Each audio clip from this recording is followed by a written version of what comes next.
not to be, maybe for example now, you cannot use such water for drinking. If you want to use it for drinking, that means you have to subject it to further treatment. We have different levels of treatment. We have the primary, the secondary, and the tertiary level of treatment. So for economic purpose, if you want to use reuse water that comes out of your waste sources, you just suggest it to primary treatment. Primary treatment is where you maybe through filtration and a little touch of bacterial removers, then you use it for irrigation, because some of the bacteria that are there that are helpful for our crops. So we suggest it to only primary treatment so that we can reuse it. But for example, now if we want to use this water for drinking or other purposes, you have to suggest it for further treatment. So that is what we have been doing over time.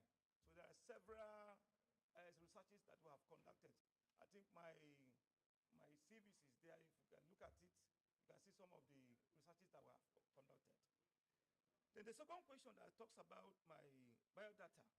Yes, I went to primary school in the year 1984. The year 1989 was when I got my first living certificate. And the last listing is the years, pardon? I started in 1984, 1985, 1986, 1984, 1985, 1986, pardon?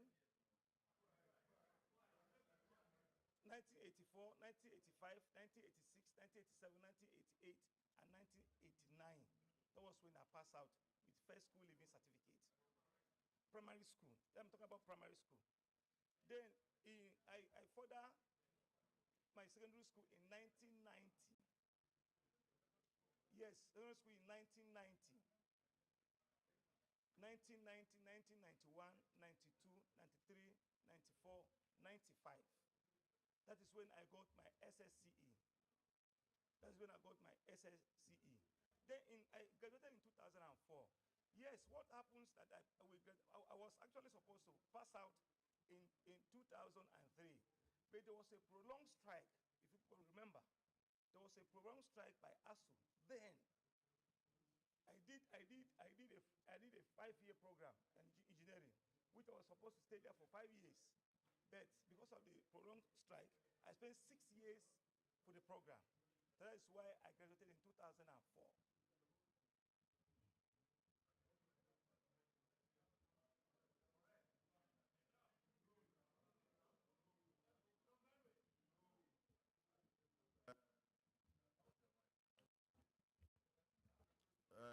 Prof, the question was, you were born in 1980 and you had your first school living certificate in 1989.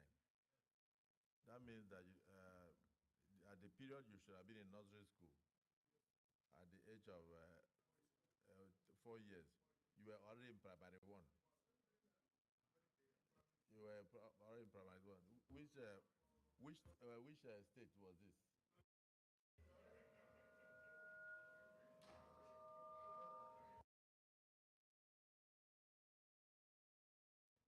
Well,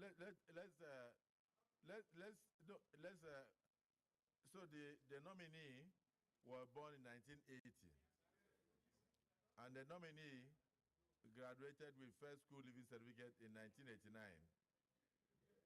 So the nominee is exceptionally brilliant.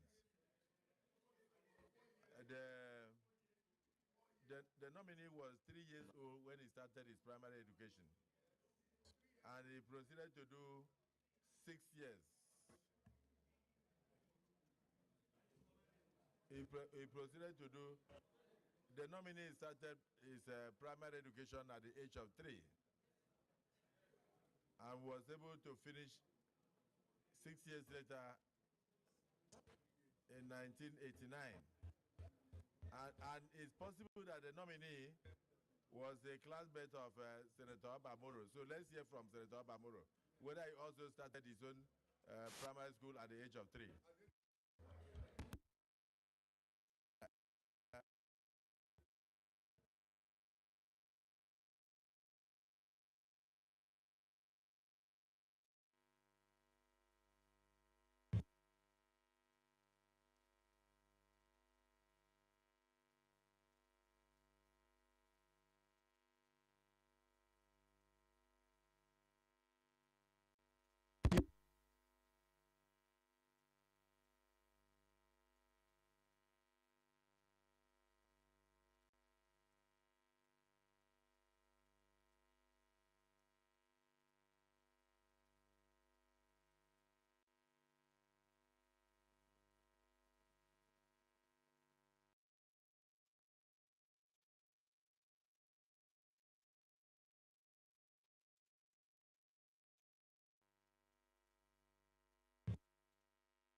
water that comes out of our homes or different sources, and we treat it for reuse.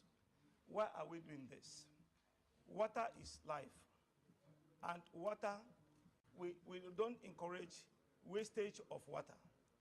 So what we now do is that the water that the runoff that comes that will cause flooding or that will cause nuisance to the environment, to the society, we put it into use by one, treating it, two, by reusing it.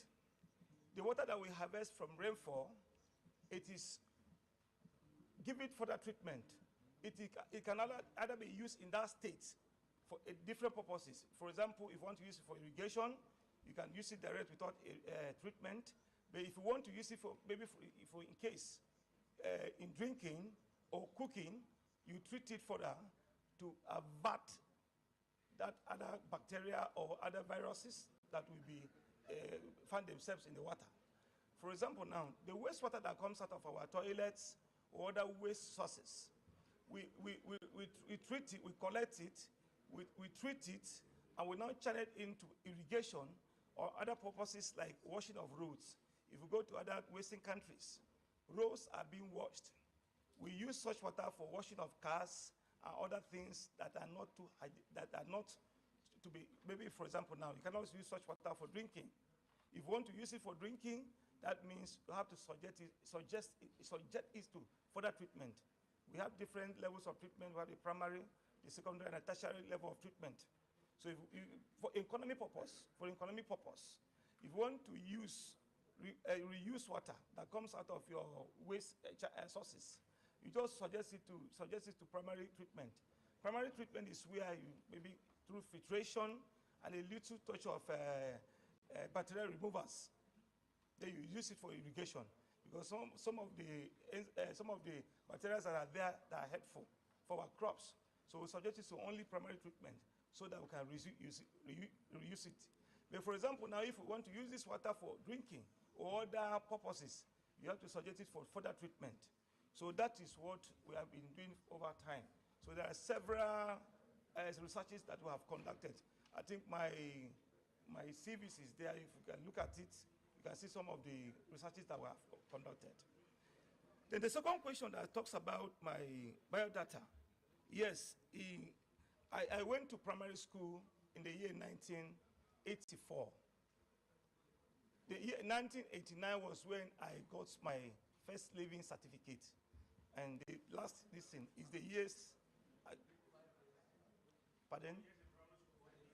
I started in 1984, 1985, 1986, 1984, 1985, 1986. Pardon? 1984, 1985, 1986, 1987, 1988, and 1989. That was when I passed out with first school living certificate. Primary school. I'm talking about primary school. Then I further my secondary school in 1990. Yes, secondary school in 1990. 1990, 1991, 92, 93, 94, 95. That is when I got my SSCE. That's when I got my SSCE. Then I graduated in 2004. Yes, what happens that I was actually supposed to pass out in 2003, but there was a prolonged strike. If you can remember, there was a prolonged strike by ASU. Then I did a 5-year program in engineering, which I was supposed to stay there for 5 years. But because of the prolonged strike, I spent 6 years for the program. That is why I graduated in 2004.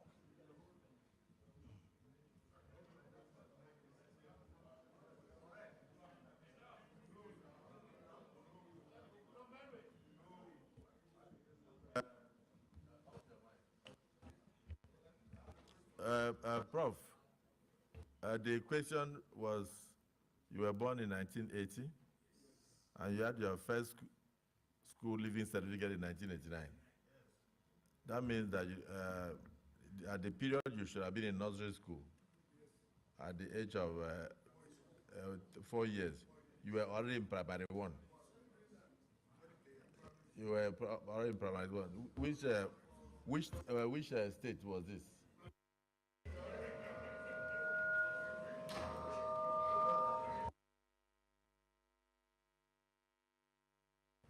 Well, so the nominee was born in 1980, and the nominee graduated with first school living certificate in 1989. So the nominee is exceptionally brilliant. The nominee was 3 years old when he started his primary education, and he proceeded to do 6 years. He proceeded to do, the nominee started his primary education at the age of 3 and was able to finish 6 years later in 1989. And it's possible that the nominee was a classmate of Senator Abamoro. So let's hear from Senator Abamoro whether he also started his own primary school at the age of 3.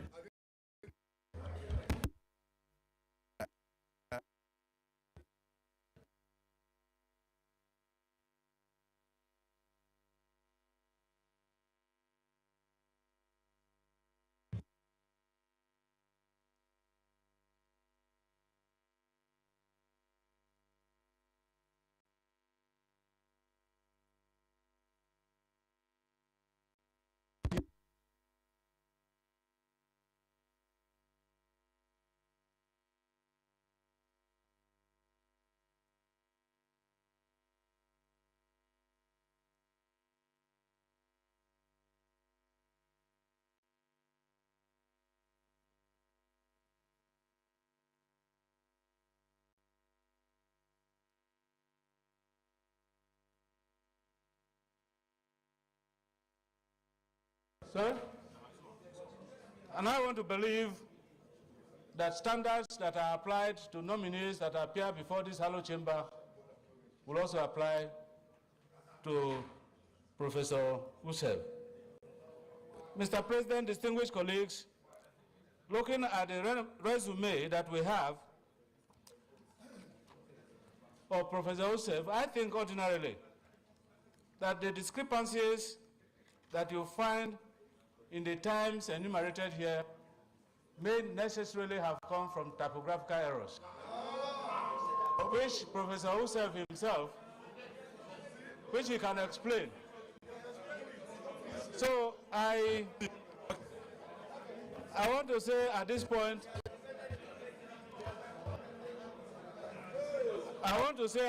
therefore, that records don't lie.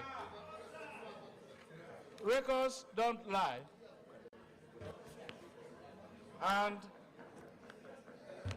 if you look at what we have here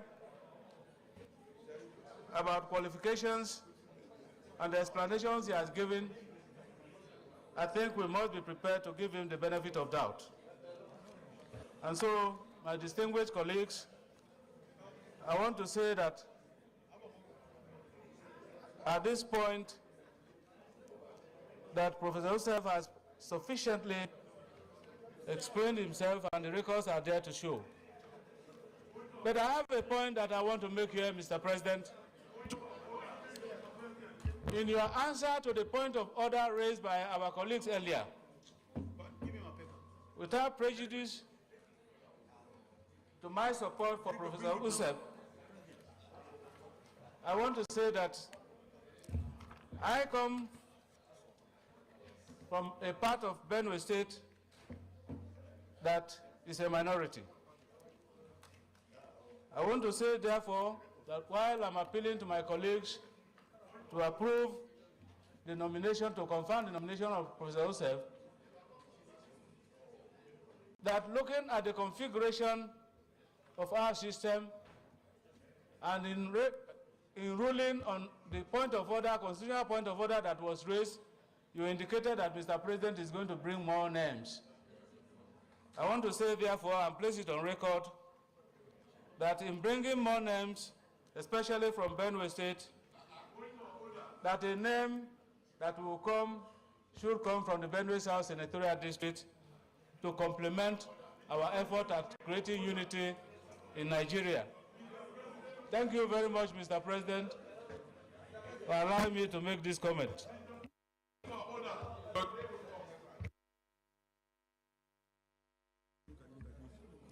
Distinguished colleagues, we have a lot of nominees to take today.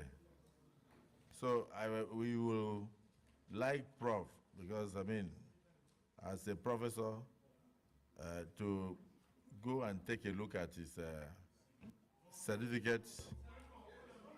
And you were not his classmate now. So you were not his classmate. Is a Prof should look in case there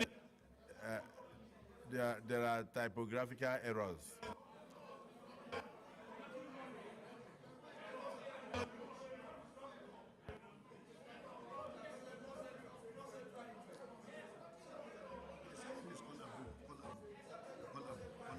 Mr. President, point of order.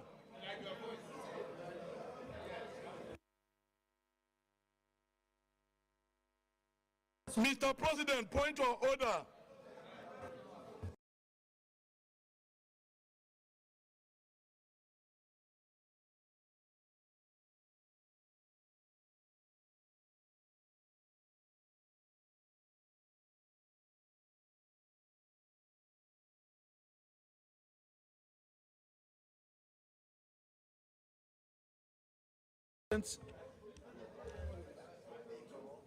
I remain Abdulaziz Abubakar Yari.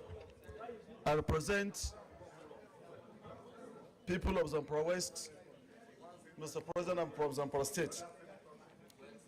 My question to the professor, more especially the Benue Basin, River Basin, and other basins in the country.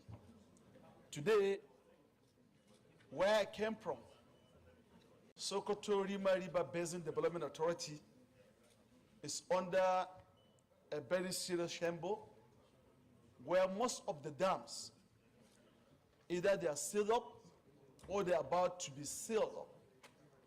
So what do we intend to do for getting more water reserve, and what do we intend to do in expansion of the irrigation sites in the country?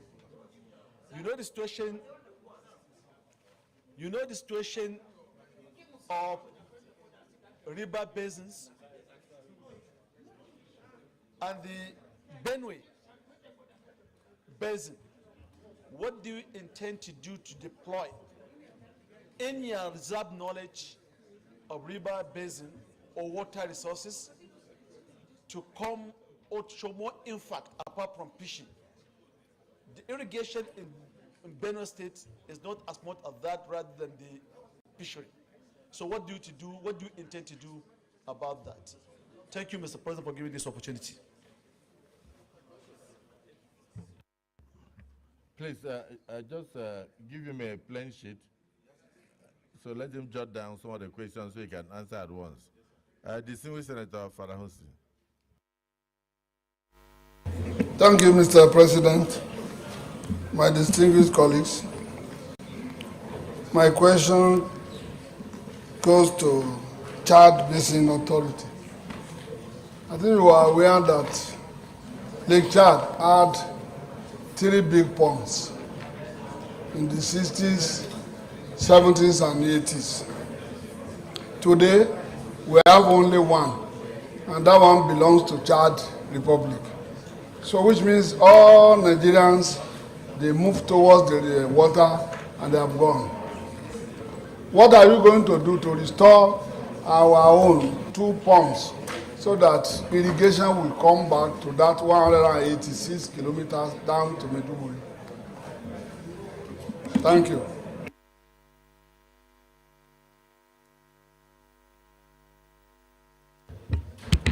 Sorry, Senator, the last question, I didn't get it well. Senator Farahonsi, he said you should use your campaign voice so that he will hear you, but he did not hear the last question.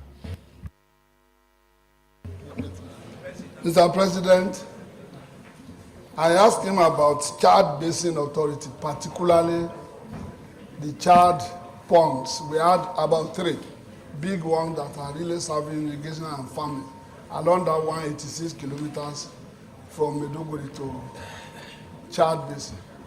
2 belonging to Nigeria had already dried. While Nigerians who are fishermen follow the only one in Chad Republic.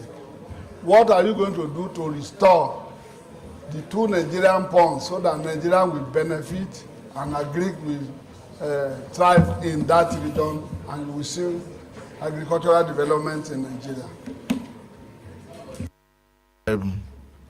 Well, distinguished Senator Farahonsi, you are asking him questions that you know about. You said that you know about 3 dams. Is it 3 ponds? He may not know about the 3 ponds unless he did research on the 3 ponds. And then he may not even know the ministry that is going to. It may not even be a ministry that is related to water or ponds. But if he's as knowledgeable as you are, I'm sure he will proceed an answer to that. But outside that, I would think that you can spare him if he doesn't know about the ponds. Distinguished Senator, yes, I always like to, please, yes, go ahead.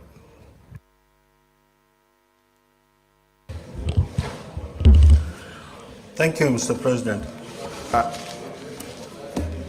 I wish to congratulate you for your nomination and would want to ask, since you are an expert in water, we've had recurring problems of flood, particularly when Cameroon discharges its water. You are from Buruku, I am from Doma. So your people and my people suffer the same thing along the River Benue. If you are given the opportunity to head the Water Resources Ministry, what will you do to curb this problem? Because our people have died in millions, have lost properties in billions, and there is no end to it. So what will you do to make sure that this thing that Cameroon does every year or from time to time, that they inform us about, that our people still die of? What will you do to curb such problems? Thank you, Mr. President. Distinguished Senator Onawu, I must say that I like your question because both of you are neighbors, and so you probably share the same natural water dam. So I'm happy to hear that question, and I'm sure he knows about it. So this is Senator Sani Musa. Before you say I have marginalized Northeast, North Central, ask your question. Senator Abu, wait. Northeast will ask. So, but let North Central ask first. Thank you, Mr. President, my distinguished colleagues. My name is Mohammed Sani Musa, representing Naija East. What affects Benue also affects Naija. So, Mr. Nominee, congratulations. My 2 simple questions are that Nigeria, we have been facing the problem of flood everywhere, and every time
Now there is desert encroachment. Rain is no longer falling as it used to be because of human activities. How do you intend to create dams so that we will not continue to rely on rainwater and use the opportunity of this vast land size in the north to feed our booming population? Thank you so much.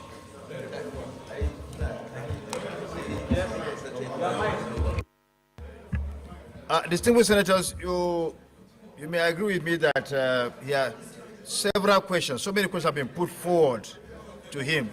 Please, can you allow him to answer some of these questions? He has been here for quite a long time. Summarize your answers.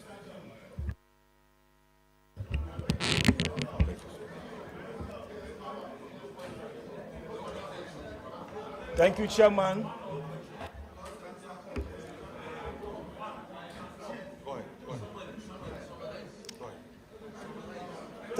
Thank you, distinguished senators. Basically, the four questions raised are all hinged on one thing. The three questions brought before are all hinged on. I want to summarize. What I want to say is that they're all talking about improving food production through irrigation. They're all talking about improving food production through irrigation. Now, in places, the third speaker was asking questions and giving answers at the same time. When we are talking about irrigation farming, we're talking about artificial supply of water to our crops. Now, with the construction of dams, drilling of boreholes, because there are some certain areas where dams cannot be constructed. In that case, we have what is called inland drilling. We call them inland drilling. They provide the waters for dry season. We're talking about dry season. Now, we are talking about flooding. Flooding now. Like, for example, River Benue.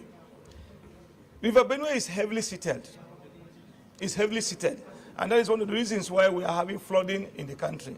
So, if I am given a ministry, we will liaise with ministries of transportation, agriculture, and other ministries to see how we can cool the menace of flooding by way of either try to see how we can dredge this river.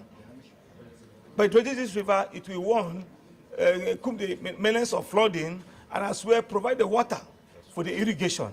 So that will solve the problem. Thank you. Thank you, Mr. Nominee, for providing enough answers to the questions that have been raised. You can bow and go, and then if there's anything, we'll get back to you. You can bow and go.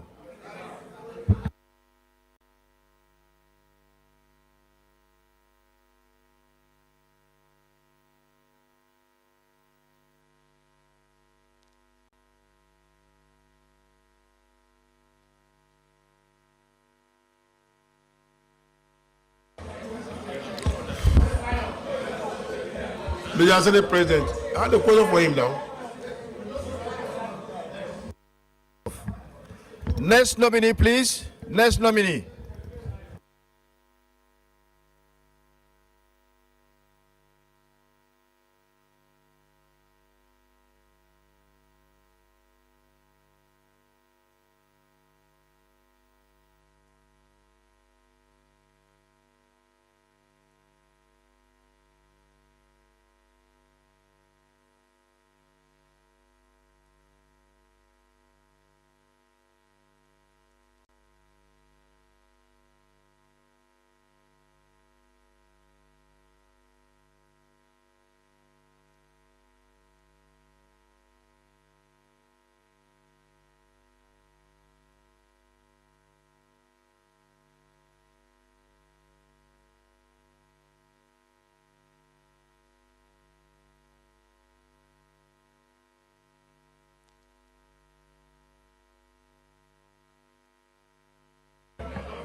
Distinguished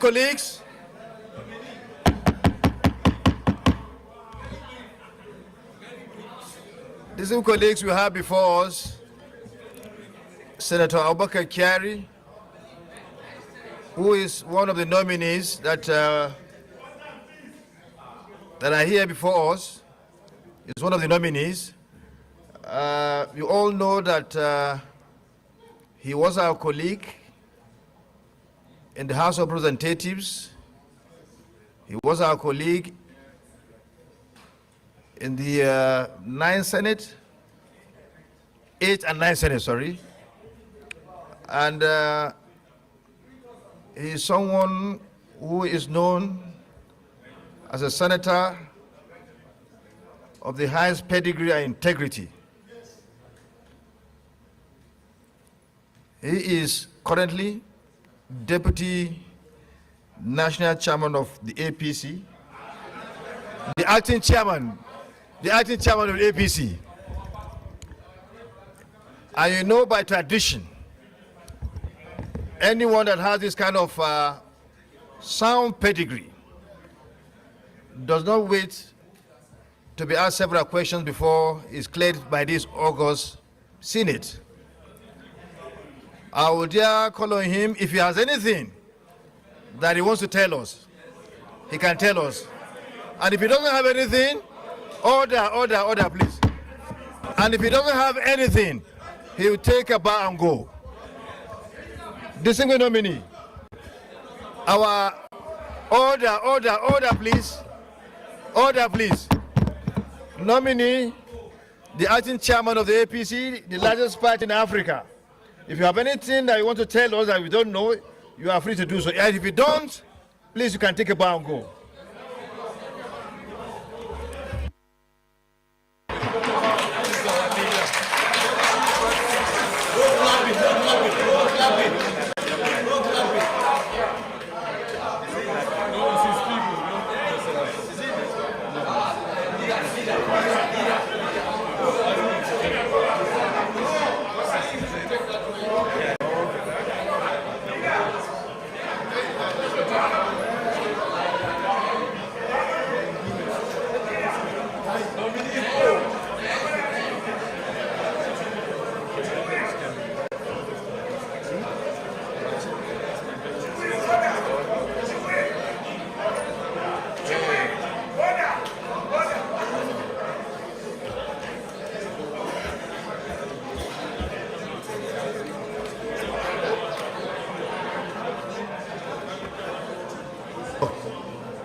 Kira ka ba?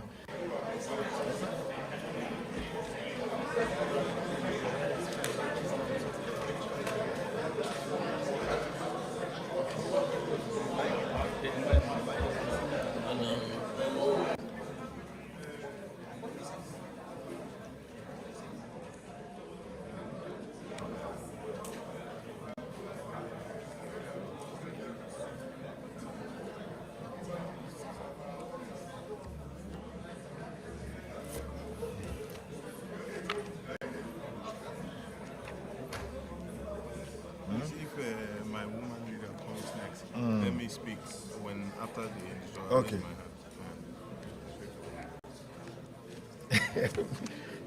You know,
Next nominee.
Order, please. Order, please.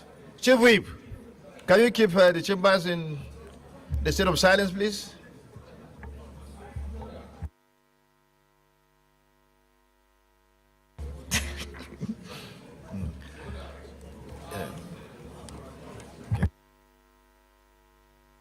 Distinguished colleagues, I'm constrained to remind us that we are on live television. And it is our responsibility to conduct this procedure with seriousness and decorum. Please. Thank you. Distinguished colleagues, we have before us John Ewan Eno, distinguished senator. He's one of the nominees. He's someone we all know here, a former member of the House of Representatives and a former senator. Will avail him the chance to introduce himself. And you know, we have the tradition that anyone who has been a member of the National Assembly, particularly a former senator, because we believe such person has required and prerequisite pedigree and integrity to be the Minister of the Federal Republic.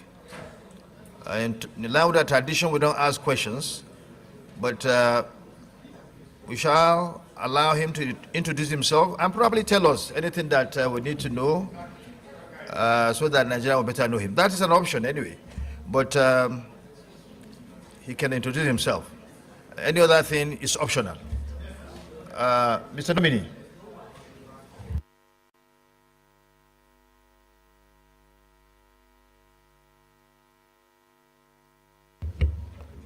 Mr. President of the Senate, distinguished senators, my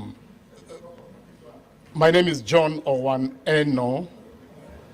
I come from Cross River, a distinguished senator of the 8th Senate.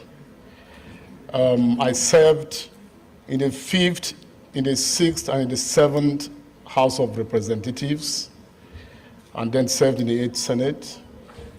In my tour of duty in the National Assembly for 16 years, I had the singular privilege and opportunity of sitting in the 5th Assembly as Deputy Chairman of the Committee on Appropriation, in the 6th Assembly as Chairman of the Committee on Finance, in the 7th Assembly as Chairman of the Committee on Appropriations, and the 8th Senate as Chairman of the Committee on Finance. Before coming to the National Assembly, I had served 4 years in the House of Assembly of Cross River State, and prior to that, I was a lecturer in the University of Calabar for 6-7 years, between 1991 to 1997. I graduated from the Department of Sociology in 1988 as best graduating student of that class. Within which period, both as student and as lecturer, I had a BSc, an MSc in demography, a postgraduate diploma in management, and an MBA. I've had the privilege of attending courses, the most important of which was in Harvard, where I did a course in public finance management. I joined the APC in 2017 as a 7th senator, and in 2019 was APC governorship candidate for Cross River. So I feel very honored to have this rare privilege of presenting myself before you for confirmation as an honorable minister of the Federal Republic. I thank you. Okay. Thank you, distinguished senator and nominee. So the option is yours. If you want to add anything, and if you feel, if you can, well, what I try, I mean, if you don't have anything to say, you can take your bow and go.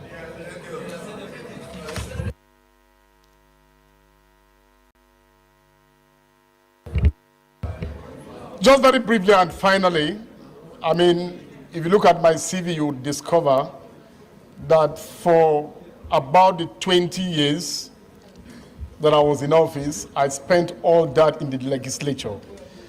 So this nomination for me provides me a rare opportunity to serve in the executive, and I can assure you that I'll represent the legislature to the best of my abilities, and you'll be proud of me. Thank you.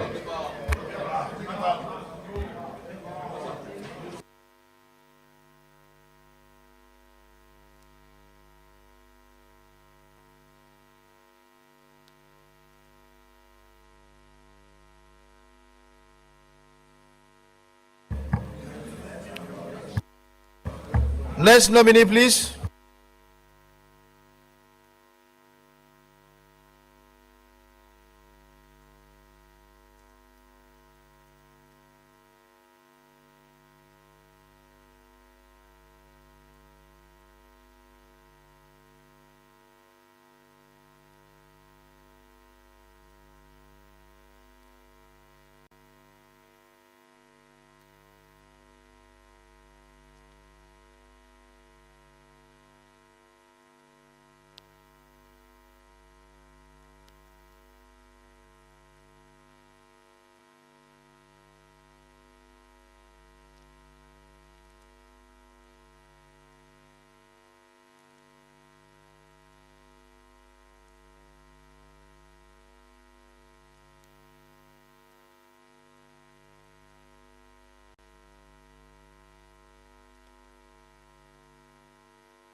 Distinguished senator, please let me draw your attention to Order 5210. And it reads, during a sitting, all senators shall be silent or shall confer only in undertones. Please, let's be silent so that we can listen to our nominee. Please, let's be silent. Mr. Nominee, the next nominee, the one before us now, is Honorable Barrister Bello Muhammad, a nominee from Sokoto State.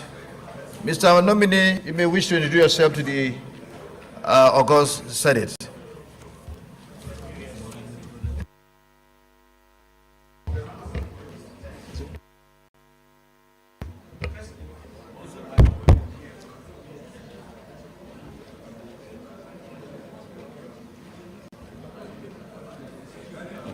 Your Excellency, the Senate, the President of the Senate, principal officers of the Senate, distinguished senators, good afternoon to you all. My name is Bello Muhammad. I was born in Sabon Garindole village area of Goronyo local government of Sokoto.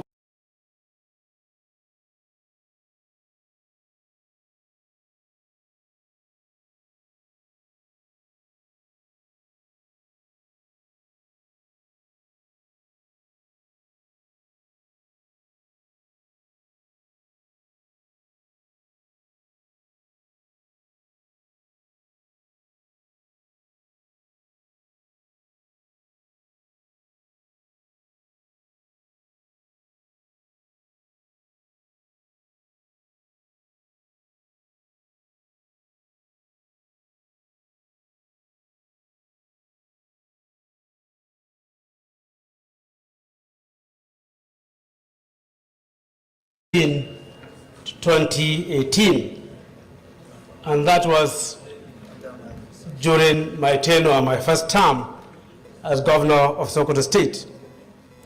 He has been my younger colleague at the bar, and we have worked closely with him at various times. And I believe that he fits the bill and he can do the job. I therefore recommend him highly to this Senate for confirmation. Thank you very much. No, that is, we're talking about Nigeria. Talking about Nigeria. And I commend him for that testimony. That is Nigeria. It shows that he puts politics aside. Yeah. Senator Abdul-Ningi.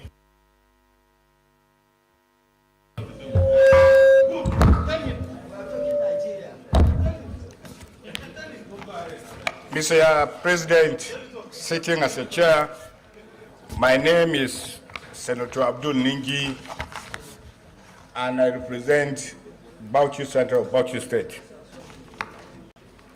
Mr. Chairman, let me congratulate the nominee, my dear younger brother, for this very important nomination. Perusing through your biodata, you could see on page 2 positions held and responsibilities. Number 2, you were chairman transportation committee in Saudi Arabia for the Hajj 2015, operations in Mecca. You were in Arafat, Muzdalifah, Mina, and Mecca. And going further, you are also a member Hajj reception committee 2008 to 2010. You are also a member Hajj screening and plan schedule committee 2012, 2013, 2014, and also member Hajj delegation 2015. This has given me an idea of the kind of person you are. And having gone through these exercises, you must understand, like myself and many others, the problems of Nigerians in Saudi Arabia. First, Nigerians occupy the last point, even within the African settings in Mina.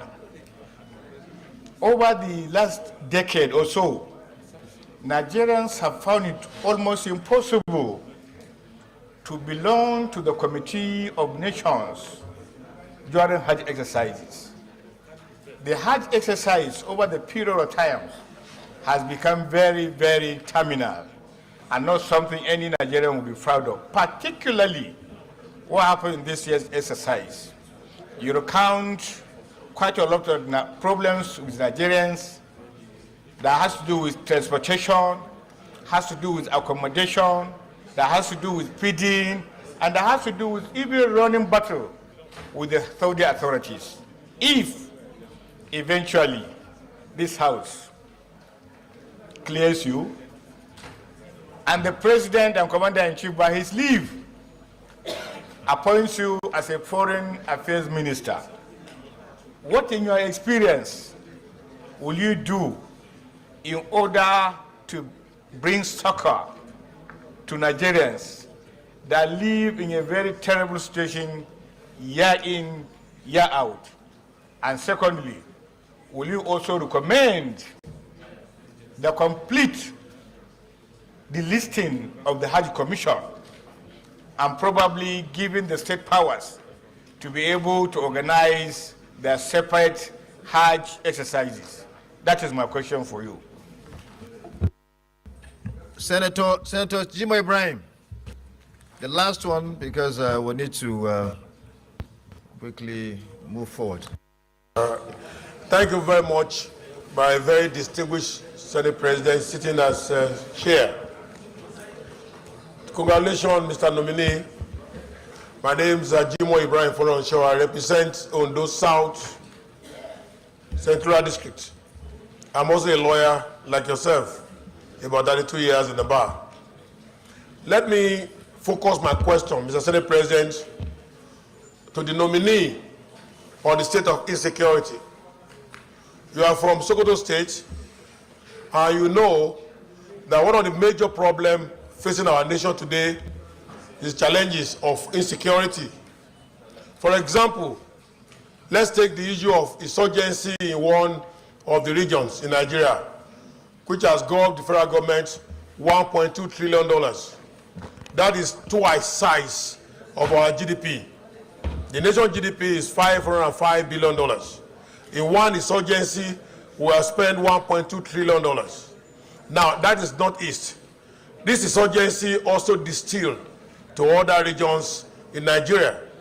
If the Mr. President decides to make you Minister of Defense, for example, you do know very well that all efforts to solve this insurgency have been proven very stubborn to all solutions. For example, in the Northeast, the insurgency is now 20 years old and is still there. Now, how will you advise the Defense Ministry or our very loyal soldiers how to handle this insurgency problem? In Zamfara this morning, there were attacks on about 300-something people. Now, this is just repeating itself across the country.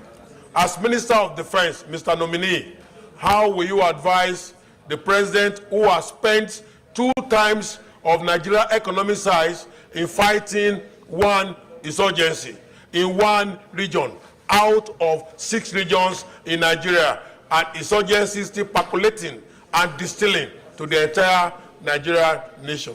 Thank you very much.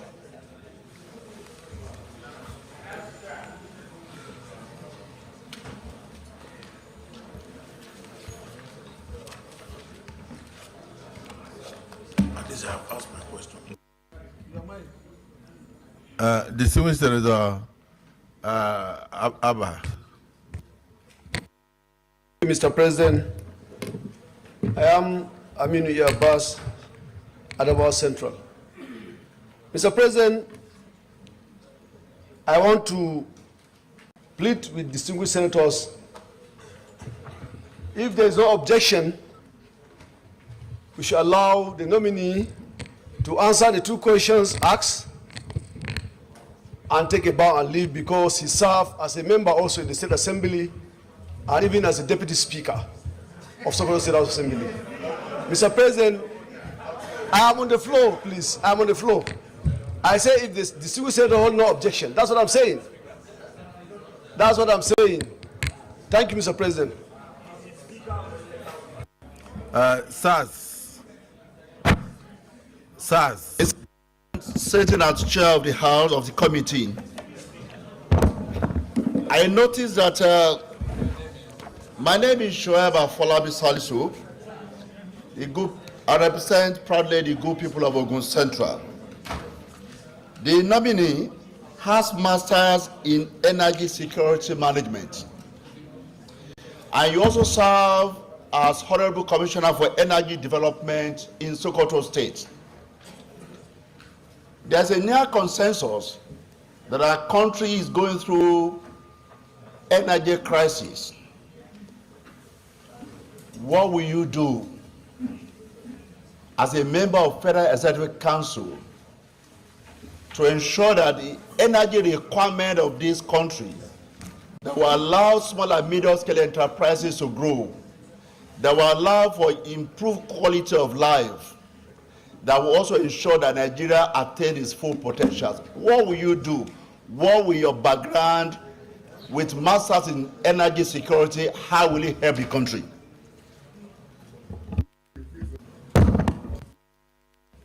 Distinguished Senator Orwell.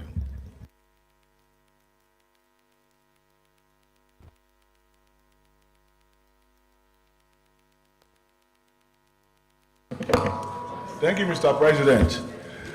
The nominee, first I want to congratulate you upon your being nominated by the President to be part of his cabinet. And I've taken time to go through your resume. I would like you to go back to your academic qualifications. I've been looking for your school cert.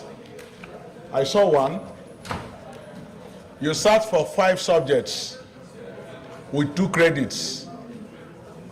I don't know how. I want to imagine that you still have another to bring. If not, I would want you to explain how you got into university with that. Thank you.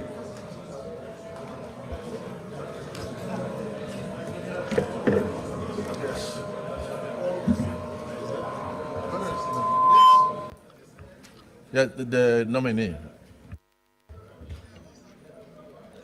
Your Excellency, Mr. President of the Senate, principal officers of the Senate, distinguished senators, I would like to answer these questions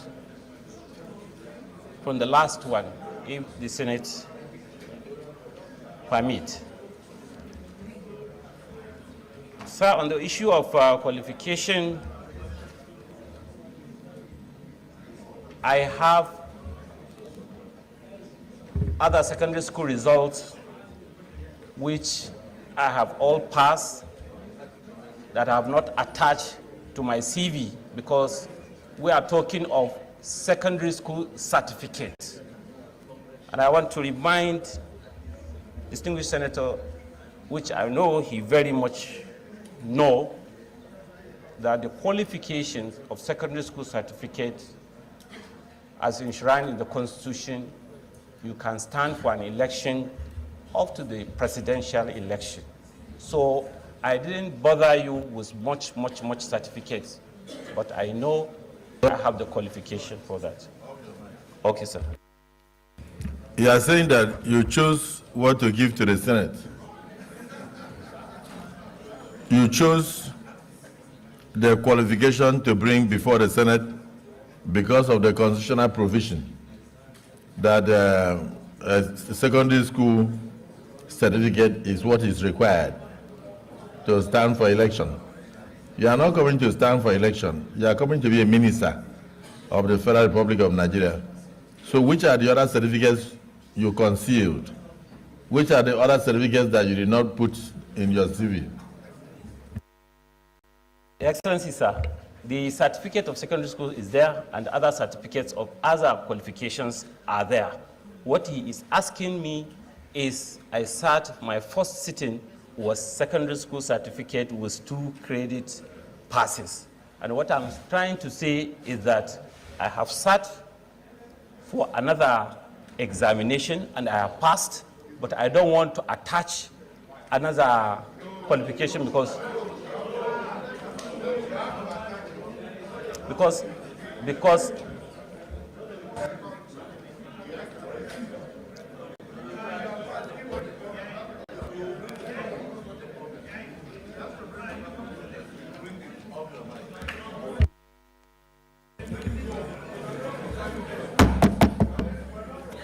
well, I think it's not just for this nominee. It's important for all other nominees to know that we would like to know something about them in totality, including the number of children they have. Yes, including the number of wives, the number of children. Nigerians have a right to know their ministers. The international community has a right to know their ministers. So please, I don't think it's you don't choose and pick. So we will give the nominee time to bring the other certificates to circulate, but not necessarily appearing again before us. So I want to thank you for what you have done. I don't think you need to go further, but every certificate that you have, make copies of a clerk. He will come and see you. He will give you copies of the other certificates so that you can attach. So you can take a bow.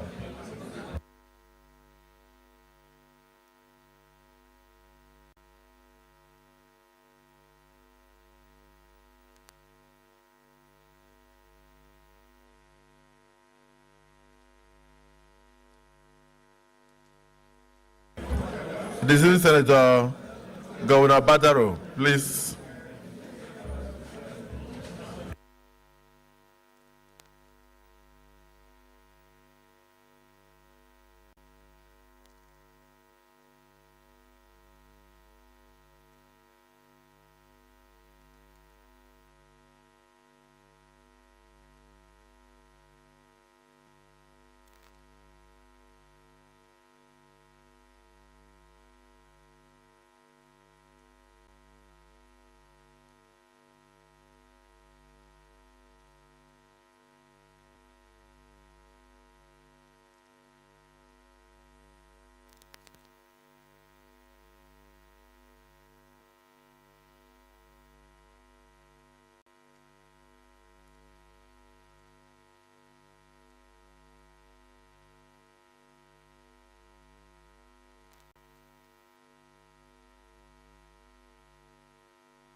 The swing senator. Okay, Bamidele has stepped out. Your Excellency Muhammad Badar Abubakar, congratulations on your nomination. Would like to have a short and summarized resume of yourself for the knowledge of the Nigerian public and the global community. So the stage is yours. Your Excellency, the Senate President, Your Excellency, the Deputy Senate President, the leaders of the Senate and distinguished senators, it's indeed a great pleasure to be before you today. We thank Allah subhanahu wa ta'ala for this honor. Your Excellency,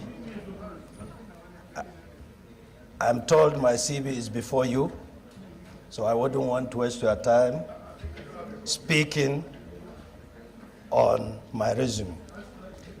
But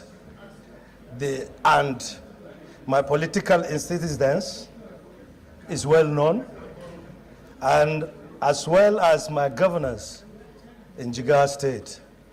I've been the governor of Jigawa State, the immediate past governor of Jigawa State. And they said I have done credibly well. I have sent a booklet to the distinguished senators that contains my performance as a governor in the last 8 years. The silent point on my resume is my life as an entrepreneur that is not really known to most of you. I started as a young trader back when I was in secondary school, continue as a businessman to develop a conglomerate that is today having offices in both Holland, Belgium, Cairo, China, US, and running marine businesses, whole chain of logistics, automobiles, land transport,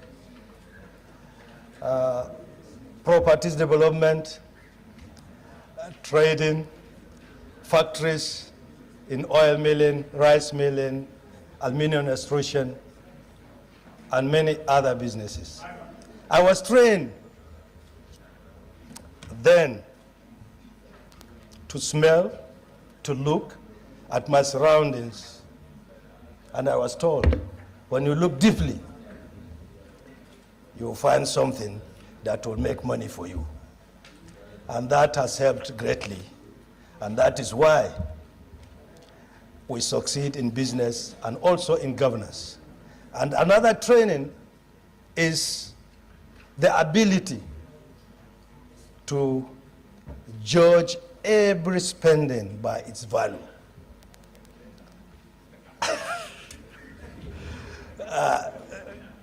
You have to judge all your spendings based on the value that you will get.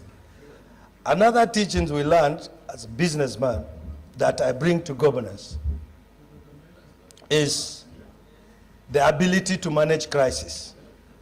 And most of you here, we have worked together in times of crisis, and we have solved problems that are probably difficult to be solved. Distinguished senators, I don't want to bore you, but I believe the passion that I have for this country, that was what led me to join politics in the first place. Those of you that knows me then, as the president of the Nigerian Association of Chambers of Commerce, Industries, and Mine and Agriculture, know pretty well that I joined politics, I joined governance because of the passion I have for my people. And because of that passion, that was why you call me calculator, because we calculate and make sure things are done correctly and things are done right. Thank you very much.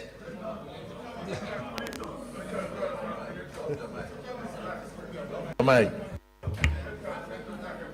Off your mic.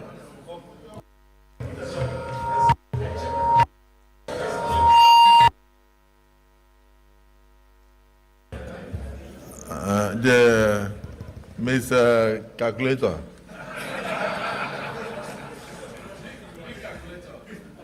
This is small one, sir. Huh? Due respect. Which, I have a twin brother. which of them? Who is also another calculator. Which of them? The single senator mine. Is Saul among the prophets? And is he sitting there? You know, you raise a point of order later. Is he supposed to sit there? Okay, so we will come back to that issue. Because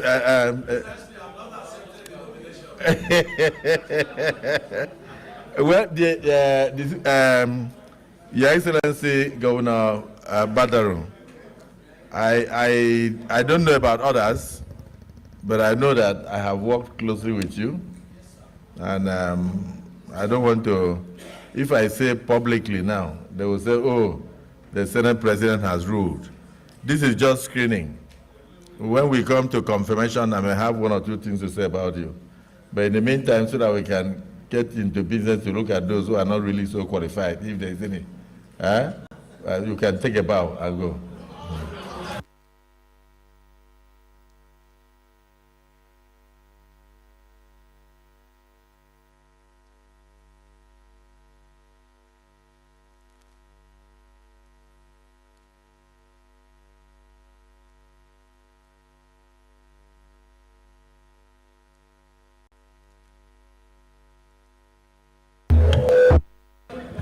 Ambassador Yusuf Maitama Tuga, Bauchi.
But Rwanda.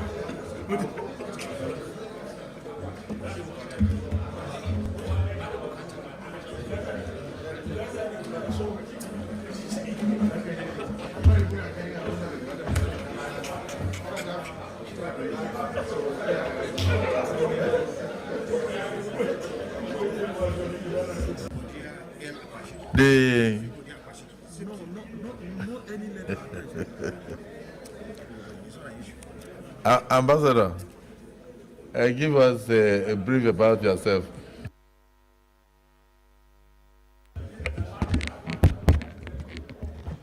Your Excellency, Your Excellency, the Senate President, Senator Godswill Akpabio, Your Excellency, the Deputy Senate President,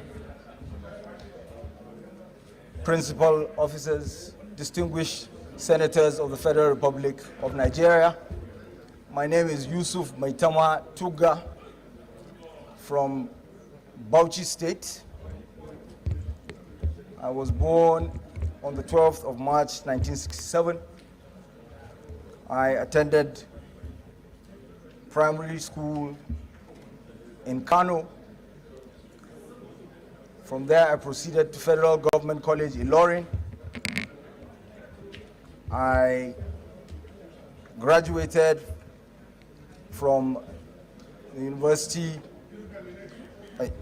of California, University in the United States, where I majored in international relations. I have a master's also in international relations from the University of Cambridge. I'm a former member of the House of Representatives, where I was chairman of the House Committee on Public Procurement. I was also a very active member of the Foreign Relations Committee, as well as the Petroleum Upstream Committee. I contested for governorship under the CPC in 2011, after which I went back into private business, eventually being appointed as ambassador of the Federal Republic of Nigeria to Germany, where I am still serving. During my time in Germany, I was part and parcel of several initiatives that I believe attracted investment and sought to move Nigeria forward in terms of infrastructure, economic development, and culture. Amongst those, quickly, I would like to mention the Presidential Power Initiative, the Siemens Electrification Project, also the Kano Maradi Rail Project that is currently under construction, the return of the Benin bronzes, 1,320 pieces to Nigeria.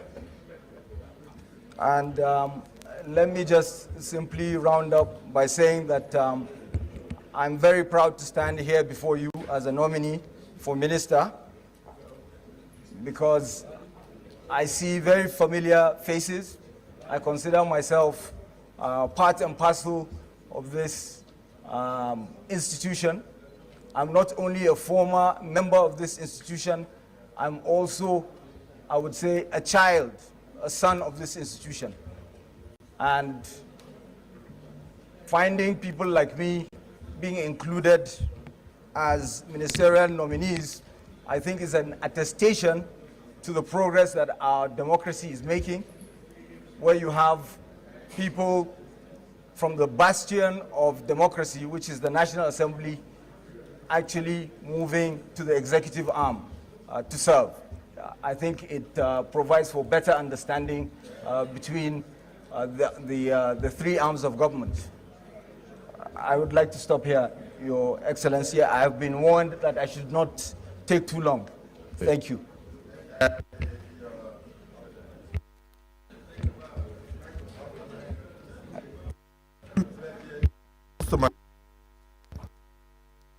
That we try to hear from at least a member of the Senate from your state. So let me invite Senator Nengi to say something. I think Senator Nengi has also just been elected the chairman of Northern Senators Forum. Am I right? Congratulations. Please, you are from Bauchi. Say something about the nominee.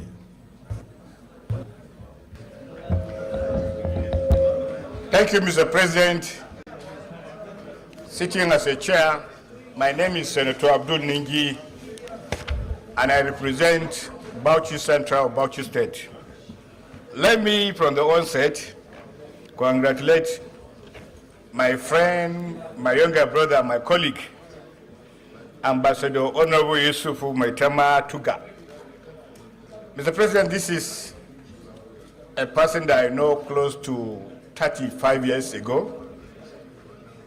He comes from a very prominent family in the state.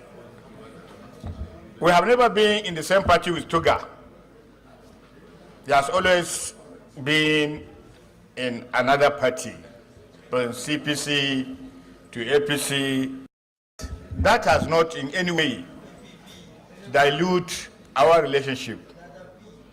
Tuga is one person that does not define you from where you come from. He does not define you from your religion, and he neither defines you from your political party or regional affiliation. Standing there, Mr. President, is a unique Nigerian, and you could see from his records, he has gone all over the country, and of course, globally. He studied in the United States of America. He also studied in the UK, presently an ambassador in Germany. Tuga's nomination by President Bola Ahmed Tinubu gives me an impression that the president understands what is needed for this country going forward. With Tuga as a minister, Nigerians, Bauchi State, and in particular the National Assembly, will be proud for having one of its own as a shining star in terms of performance. I believe he has seen other ministers come and go. He has seen where ministers go and deny even being members of the National Assembly. Tuga will be different. I believe he has the capacity, the education, the exposure to be able to handle any ministry given that opportunity. Mr. President, I introduced Tuga to our colleagues, and it is somebody that we all must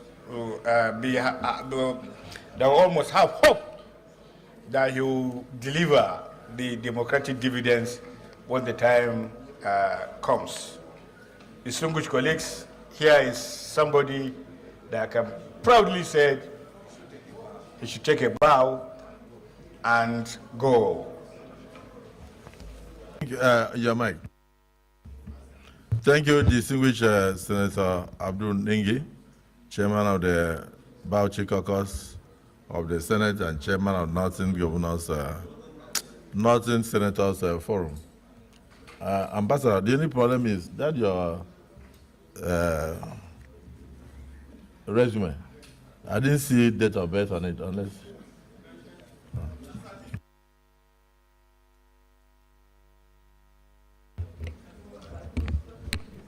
Your Excellency, my birth certificate is actually just outside that door. I can bring it in quickly.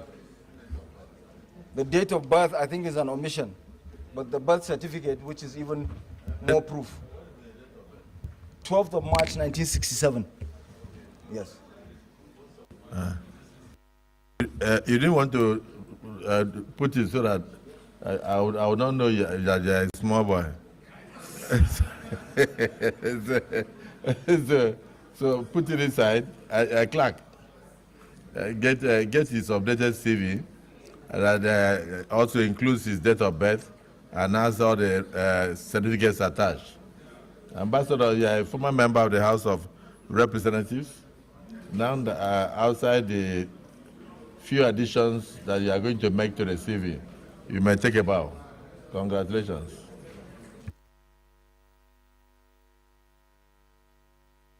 He's sending them. He's sending them. Your ambassador. Ambassador. You get you provide your updated certificate with your academic qualifications attached. You understand? Huh? And also include your date of birth. I know you were rushing from your posting to come, so you can take a bow. But provide those things so that all the distinguished senators will have copies. I said congratulations on your nomination, not on your confirmation. We have not confirmed you yet.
Yes, we have before us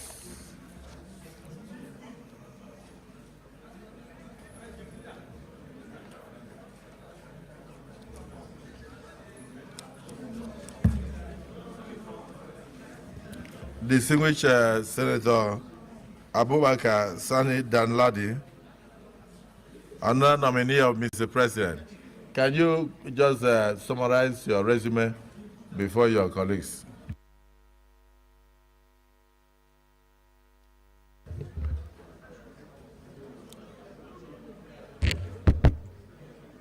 Senate President, the Deputy Senate President, distinguished senators, good afternoon all. My name is Sani Abubakar Sani Daladi.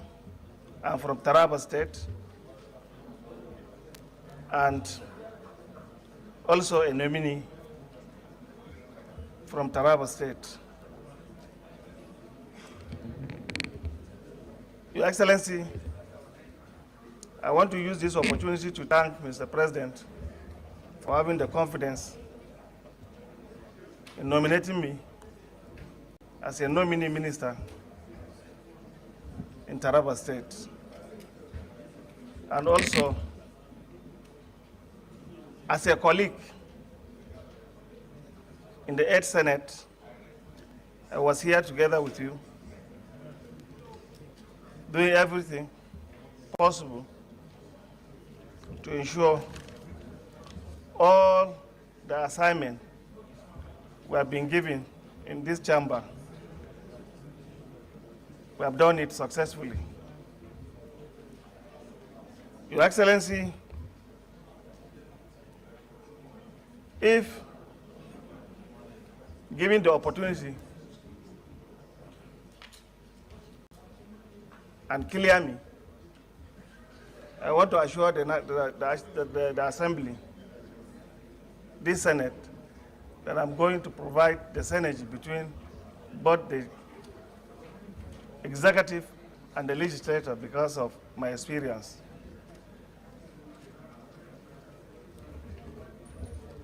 I'm a former councillor, former chairman, former deputy governor, former acting governor, former senator. With this experience,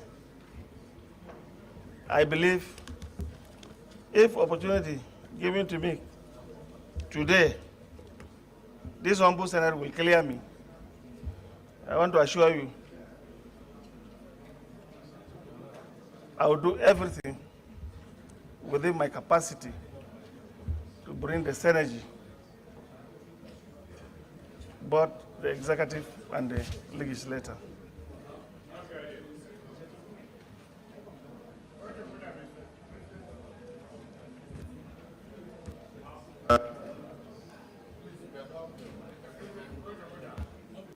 Point of order, Senator Ning.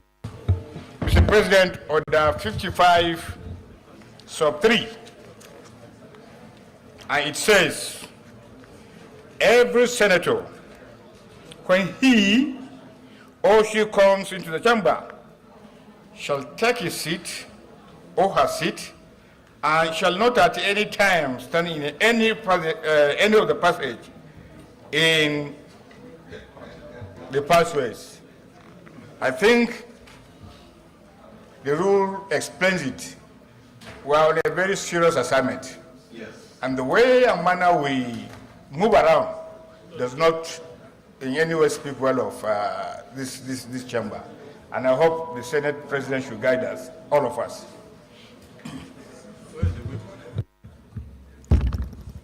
Point of order is sustained. Senator Abu, you may go back to your seat. Senator Gumel, I don't know whether people are holding a different session. Senator Bomai, we want a solemn assembly. We want the chambers to know that this is a very serious business. Senator Guta, go back to your seat. Anything? We'll take her. We'll take her.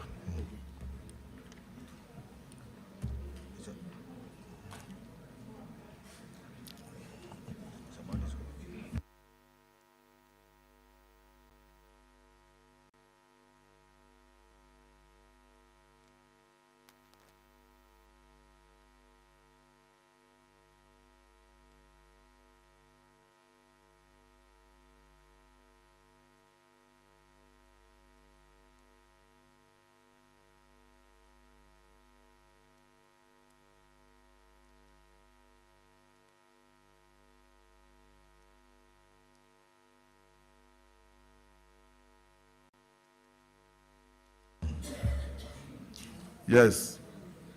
Yeah, true. Anybody from Adamawa? Or is it Taraba? Any senator from Taraba? Yes.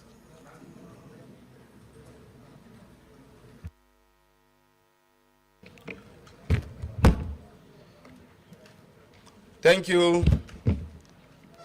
Thank you, Mr. President.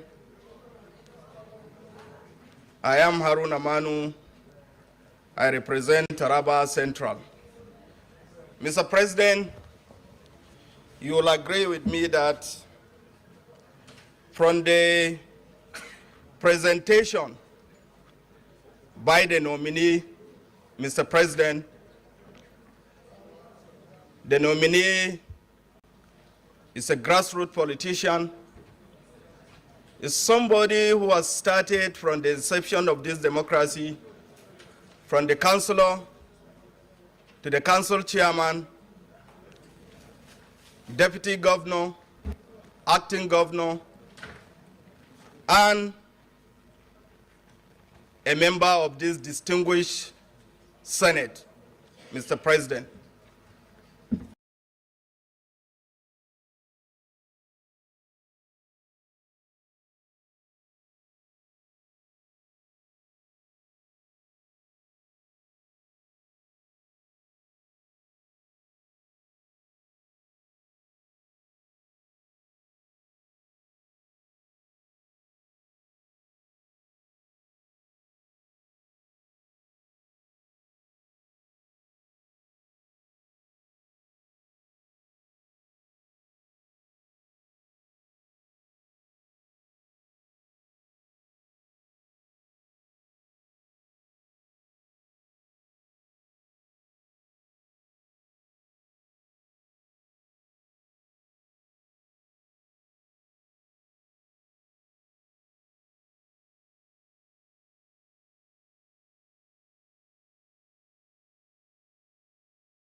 Also like to support distinguished Senator Ifeanyi by thinking that she also should take a bow. She deserves it, and everybody else has taken a bow. I think CV requires that she does that also. Thank you.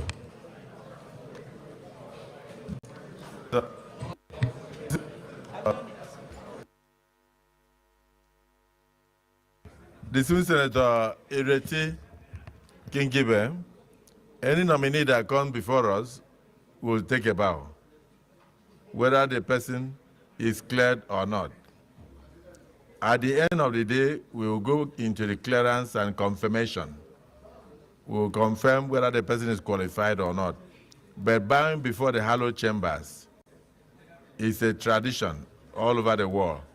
So if you are saying that others have taken a bow, they took a bow because they entered into these chambers.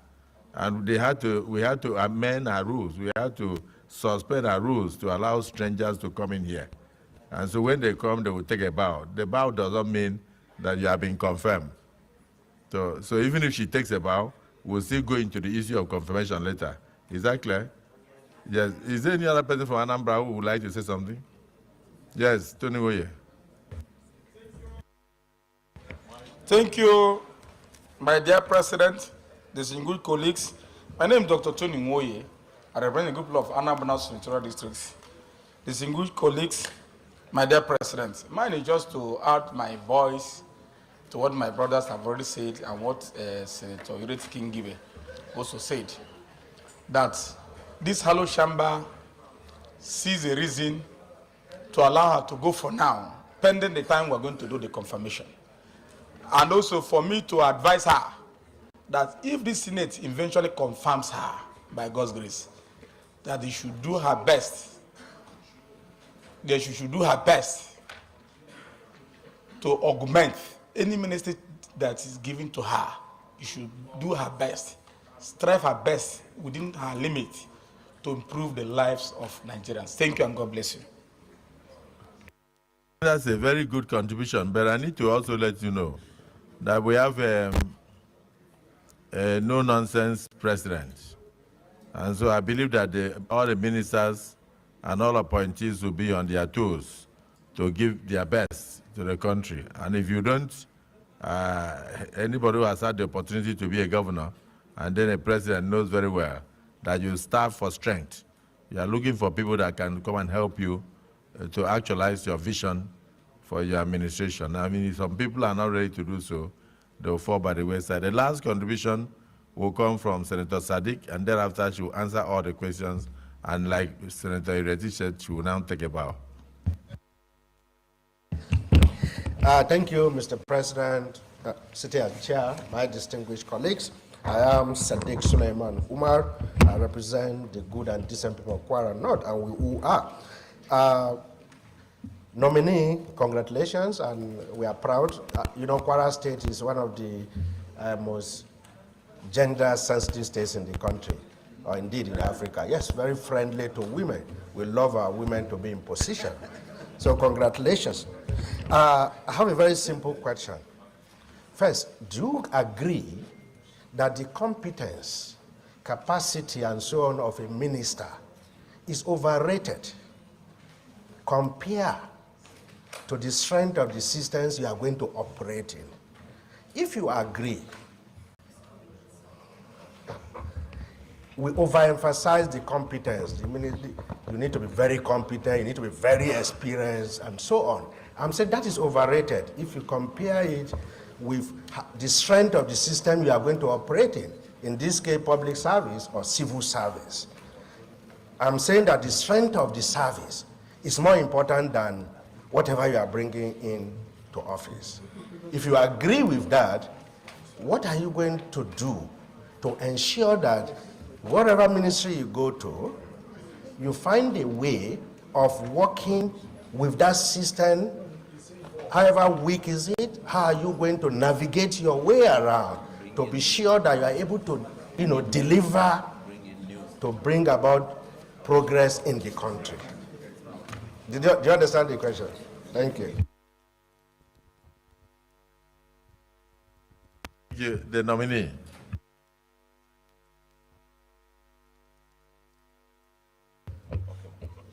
Thank you so much.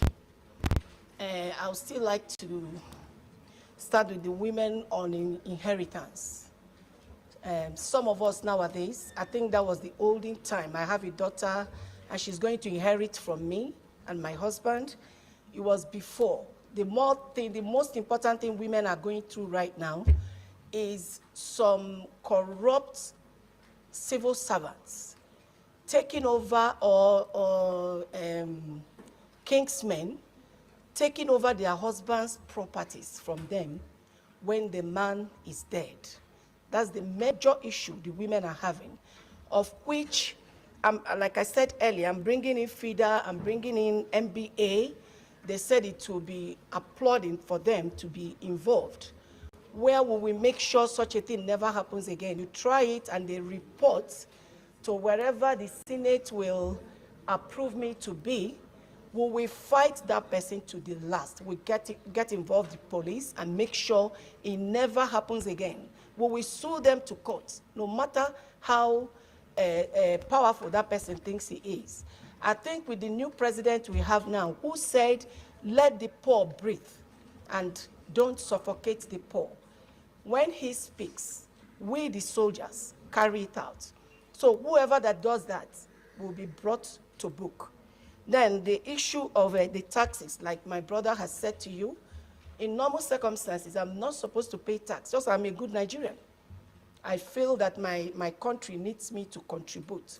I'm doing a lot of humanitarian works. I've not even mentioned 1/10 of what I have been doing. And still, I found it within myself that it was necessary, and it's still necessary, for me to make a contribution to my country through taxes. So, my brother, I am trying my best because it's a self-sponsored NGO. Then the poverty solution. I feel like in Nigeria, our children are very brilliant. There are so many things. If I'm given that opportunity to head the human development and humanitarian affairs, if I'm given the opportunity by the Senate, subject to the Senate, please, I will not just give out 5,000. 5,000 can make 2 pots of soup and the money is gone. I will rather teach them how to fish. How do I do this? I am going to introduce what they call urban centers. I will bring in machineries, industrial machines. Then I will get with the town criers to get to these villages. We are going to get them to learn those tradings, different kinds of trading. And we have an outlet because it's a professional that will come in to teach them. And as they're being taught, they're equally working to produce these things like female clothes, babies' clothes in our own material. And then they will use it and make those clothes, and we move it to the outlet. We make it so beautiful. It will almost look like as if it's Western clothes, but in our own indigenous materials. Then we will move it to the outlet where we market it, and they themselves, as they're learning, they will be making money, monthly salary to feed themselves and take care of themselves. That is number one. Then number two, the hunters that are in the bush hunting, or people that are killing cows. There are so many things we can do with the skins of these animals. So this humanitarian or the outlets, the urban centers will be buying these things from the hunters. And when they are making enough money, which you know the ministry will definitely buy it at the correct price, not to shortchange them like so many people are doing. They will use it and then be producing those things. Then the issue of hospital, I'm going to introduce what they will call humanitarian hospital, because a lot of white people are ready to come and build it, sponsor it, if it is humanitarian hospital. And that will bring more employment. And the other people that are ready to bring, the people they call med share, med surplus, project cure, they are ready to come and equip these hospitals as far as it is meant for the less privileged people. And we're going to use this opportunity to increase our hospitals, because if you go to government hospitals, many people are lying outside. Sorry. Thank you, sir. Just like in your NGO, if you're allowed, you'll do more. And if you're allowed, you'll talk more. So you at least, I believe the Senate is well guided. You can take a bow.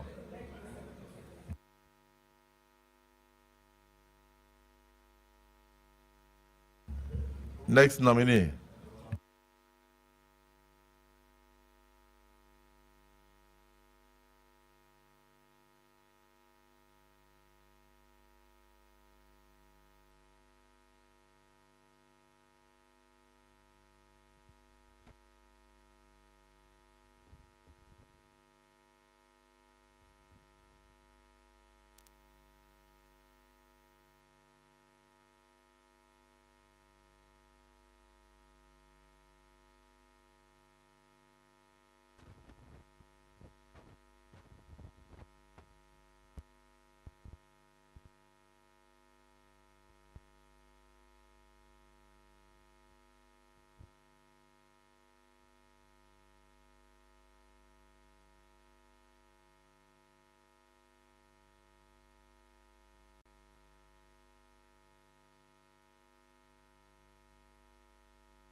Yes, Mr.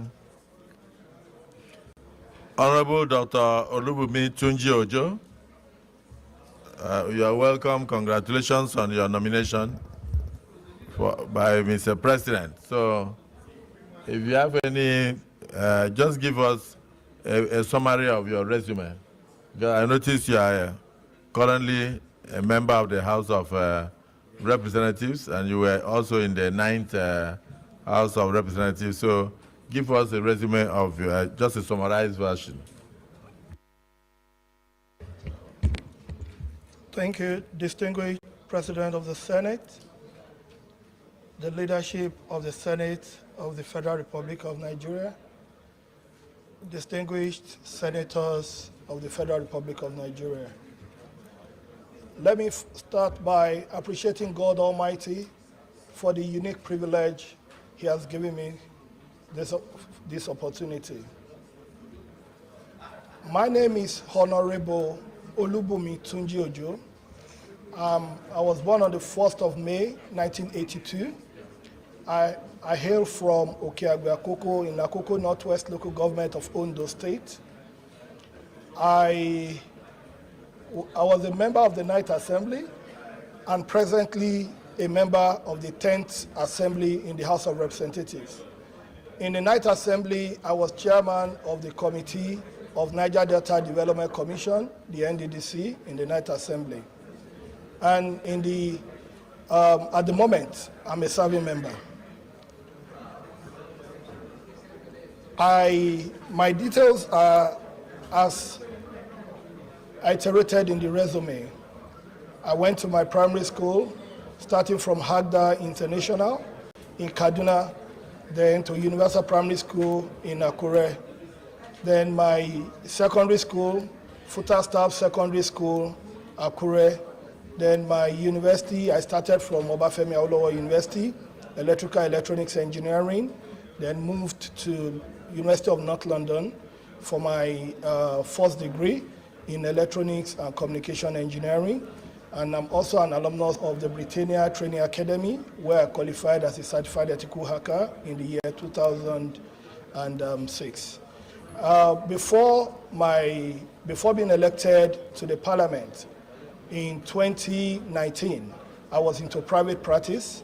I consulted for so many multinationals, so many national bodies in the educational sector, oil and gas sector, the World Bank, and a couple of other organizations. At this juncture, I think I need to pause a moment, sir.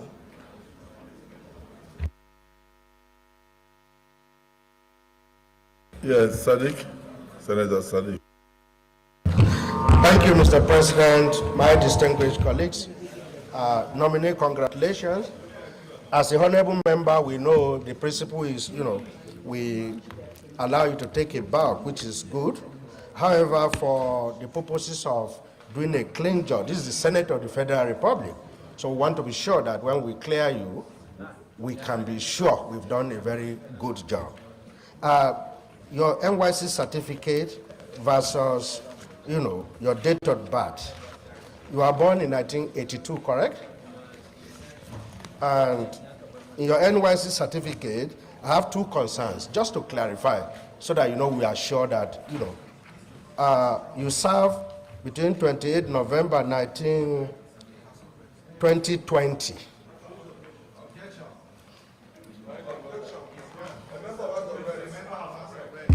So that's what. No, there is a mistake in their certificate. It's a problem.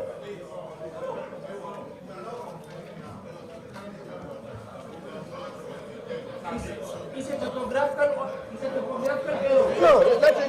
No, let him clarify that.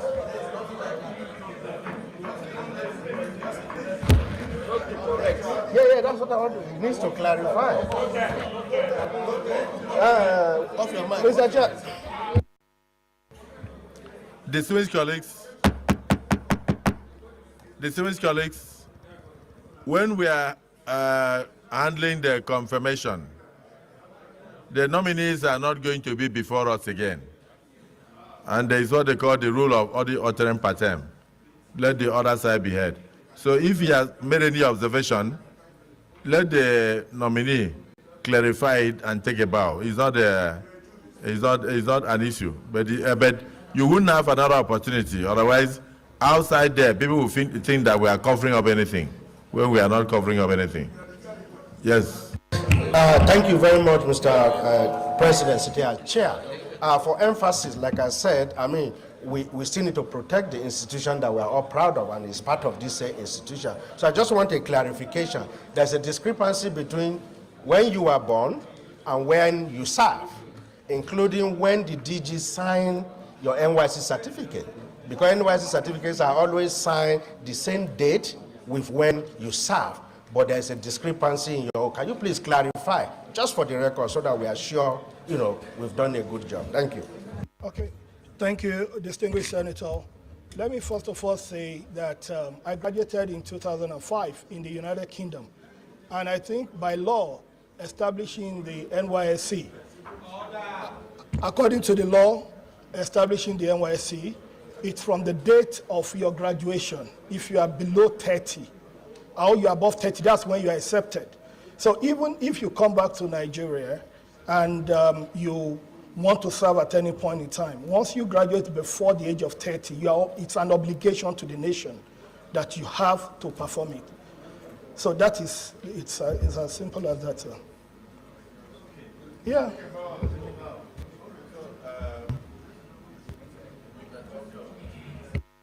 Okay, so yeah, if you graduate outside, and once you come back to the country, if you are still below 30,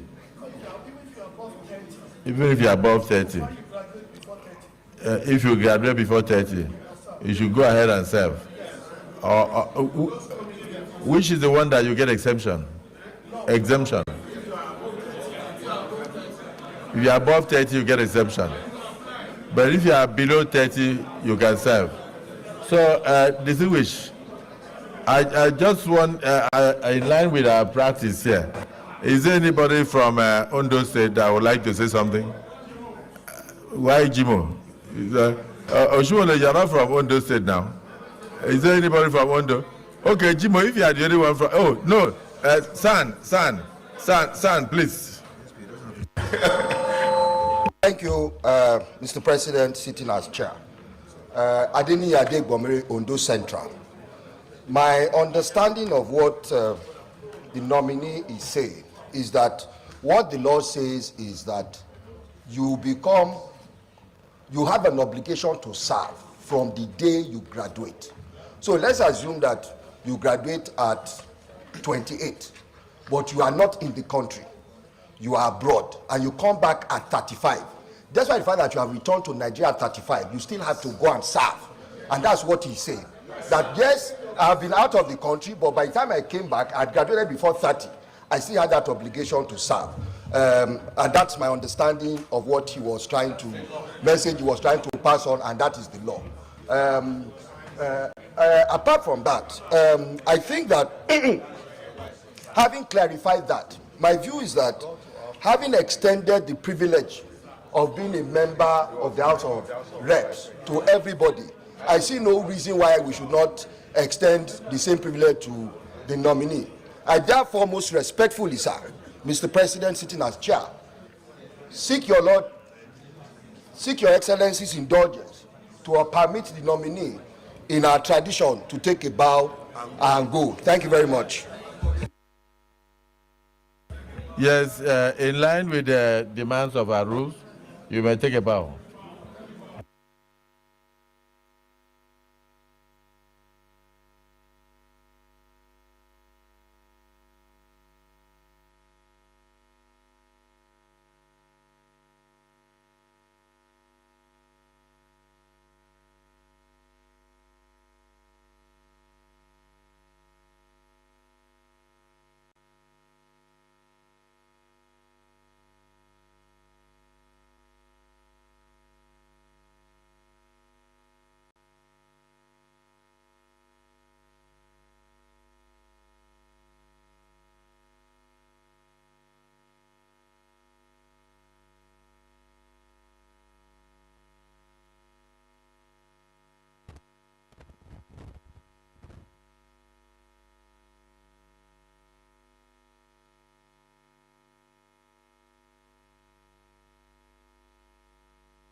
Distinguished colleagues, order please. Order please. Distinguished colleagues, order.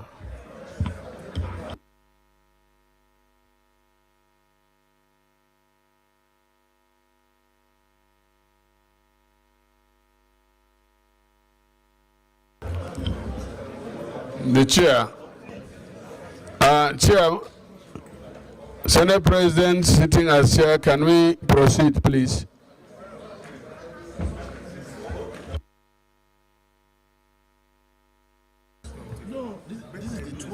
Distinguished colleagues, we have before us a former principal officer of the 9th House of Representatives and a nominee of Mr. President.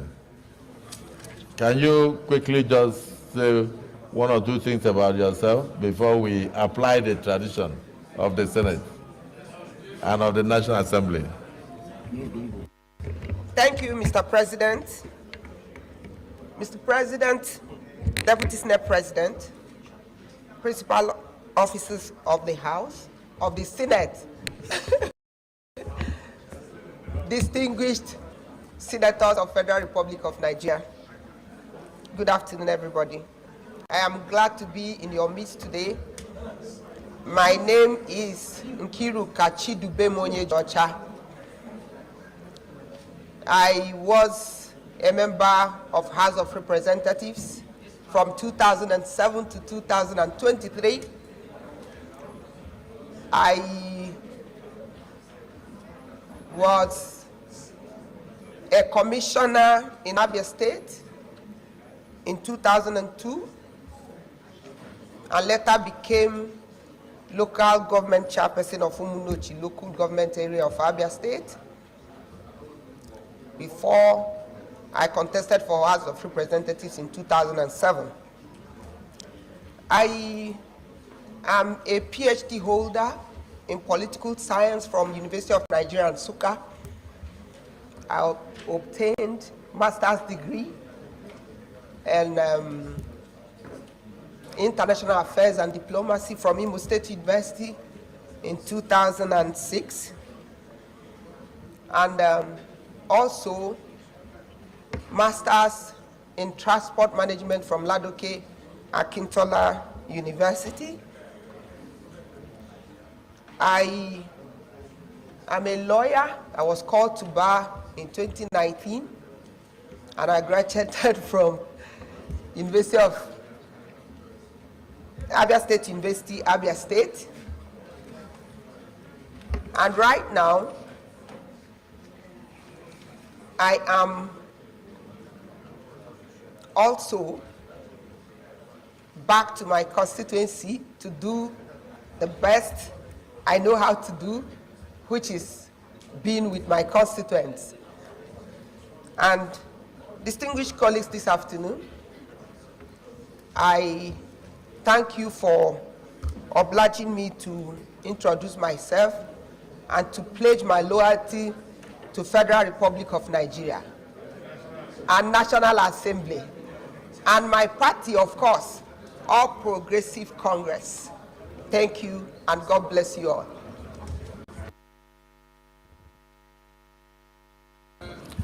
Is there anybody from Abia State who would like to urge in favor of the... just confirm that Abia is comfortable with my sister, that's all.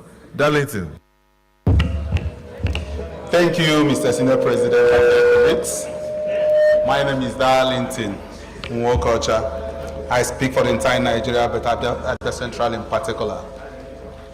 Mr. Senate President and dear colleagues, early this morning, myself, Senator Darlington Nwokocha, Senator Eni Abaribe, and Senator Oji Ozo Carlo presented a document to this Hello Chamber through Mr. Senate President, supporting the nomination and requesting for clearance of one of the best in Nigeria today.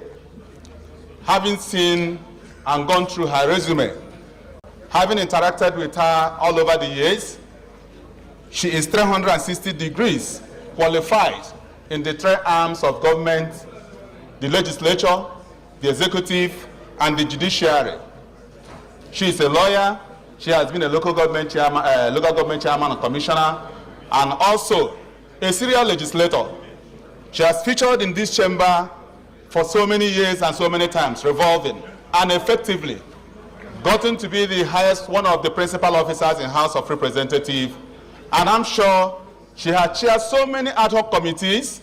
Even before becoming a principal officer, she has been chairman of several other committees where she featured and seriously involved in oversighting several ministries, which helped her to gain a lot of experiences, which is going to bring to bear by the time she functions in this particular position they have offered her.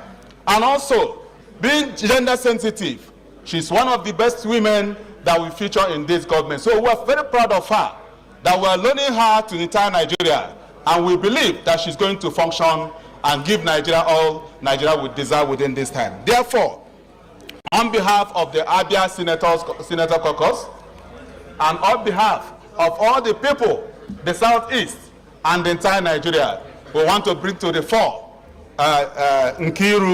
Honorable Nkiru Chidubem Onyejocha for screening and finally clearance and confirmation at the end of the day. Thank you, Mr. Senate President.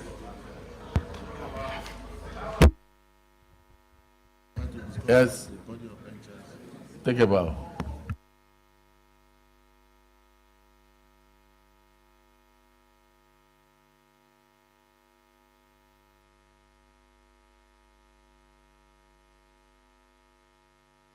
Senator Gobert, bring the next nominee.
Yes. Distinguished colleagues, we have a nominee before us and a former woman leader of our great party, or current woman leader of our great party, Dr. Betta Edu. Is there anything you'd like the Senate to know about you? Go ahead. Your Excellency, the distinguished President of the Senate, an uncommon one, His Excellency Senator Godswill Obot Akpabio, the leadership of the Senate, distinguished senators, members of the fourth frame, ladies and gentlemen, my name is Dr. Betta Edu, and I thank God Almighty and Mr. President, as well as all the distinguished members in this House, for granting me this great privilege to be standing before this great House and Nigerians as a young person taking up this huge responsibility when I'm confirmed. I am a public health specialist. I had my MBBCH from the University of Calabar, my postgraduate diploma from the London School of Hygiene and Tropical Medicine, University of London. I also have my MSc from the London School of Hygiene and Tropical Medicine, University of London. The PhD is from the Texile American University. I was the special advisor to the governor of Cross River State in 2015. In 2016, I became the first Pioneer Director General of the Cross River State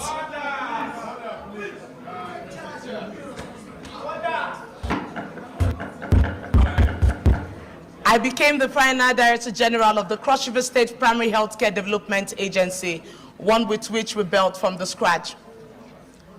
In 2019, I became the Commissioner for Health in Cross River State, and I was then elected to become the chairman of all the commissioners of health in Nigeria. Before this announcement, I was the national woman leader of the ruling party, APC. Thank you.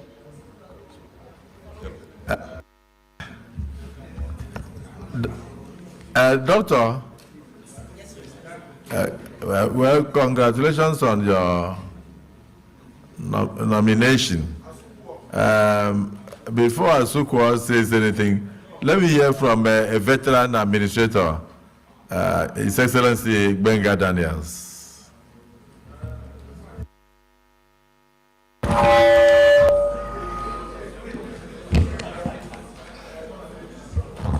Our Senate President, very distinguished senators, I am Otumba Engineer Benga Daniel, representing the people of Ogun East Senatorial District.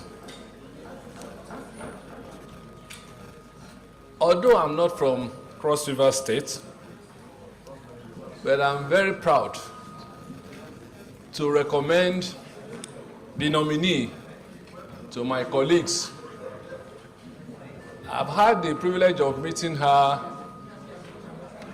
about 7-8 years ago. And I was pleasantly surprised because she was, as a matter of fact, my coordinator for that state while I was running for the chairmanship of that other party. And I must say that she coordinated well. But what I wasn't sure of was his background in terms of medicine. And getting closer to her, I discovered that she's one of the Amazons of this country, and I cannot but be thankful to Mr. President for nominating her.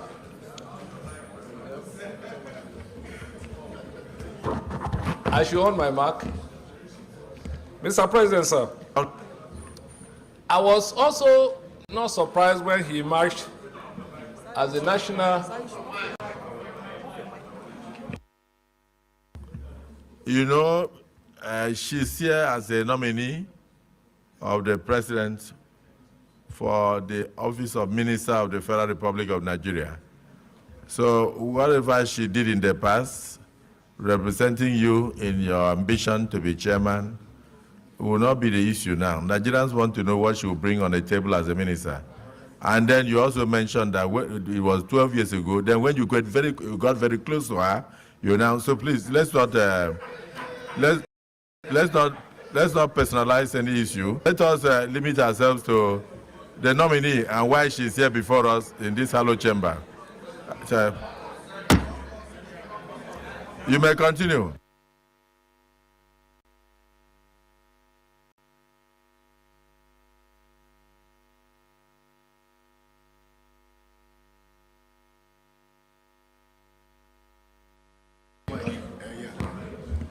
It was that impression I was sure that as a nominee, she will carry that kind of efficiency that I've noticed over the years. That is the context in which I was speaking, Mr. President. But not only that, I discovered that she's probably the youngest nominee and also a female. And I think that with this kind of personality, all of us will start appreciating that probably it's time for us to start getting into retirement, because strong, ebullient characters like this are coming into the polity. Thank you very much, Mr. President.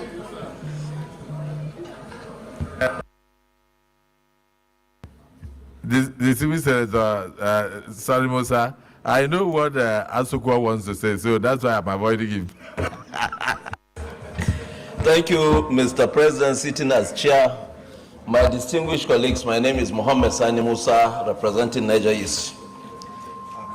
Nominee, I can see you have a very wonderful CV. And I'm happy that during the pandemic, you were a commissioner in Cross River State. And during that period, it came as a surprise, a big surprise and a big blow to our health sector. Seeing what happened between 2019 to 2021, 2022, when the pandemic was being able to be tackled, what kind of ideas will you bring on table for Nigeria in the health sector to be sure that if anything like that will come again, we'll be able to face it, especially in area of research for vaccines? Thank you.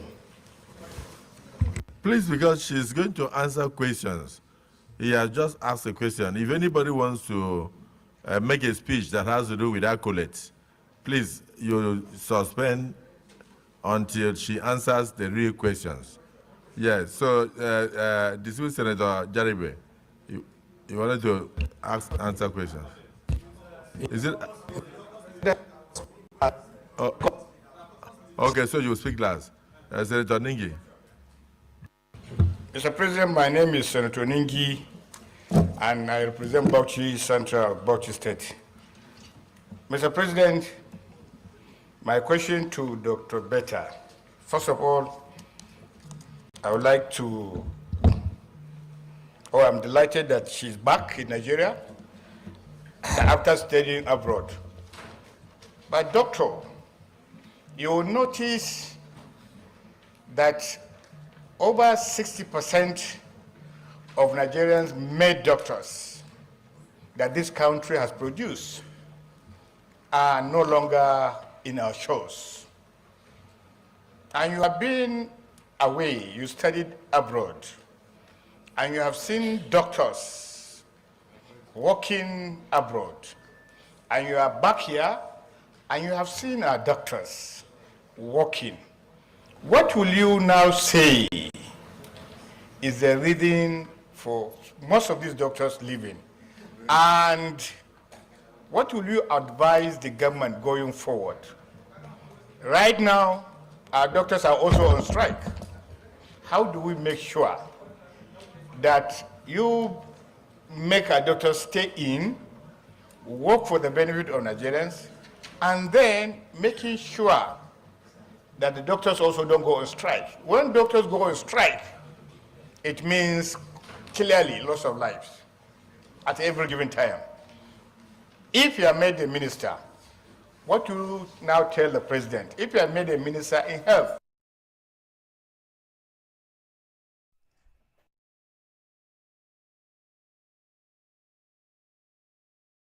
on the table in making sure particularly people don't leave this country for other countries to practice. Thank you.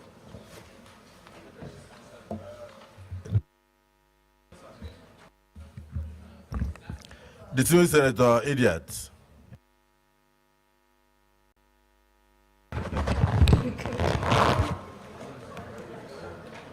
The President of the Senate, sitting as chair, my name is Idiat Oluwati Adebole, representing the good people of Lagos West. Dr. Betta, I want to congratulate you. Congratulations on your nomination. However, I have this question for you. We are in a world where social entrepreneurs and non-governmental organizations are increasingly and significantly getting involved in the development of urban communities,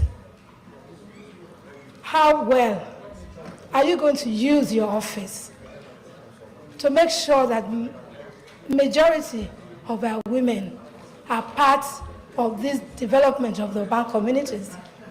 Particularly, as our woman leader in the past, and you have done a very wonderful job being a woman leader, this is another opportunity for you, this is another call for you to put the women appropriately to where they should belong. If you look at the 3 tiers of government, you will realize that we have very few women who are part of governance or government.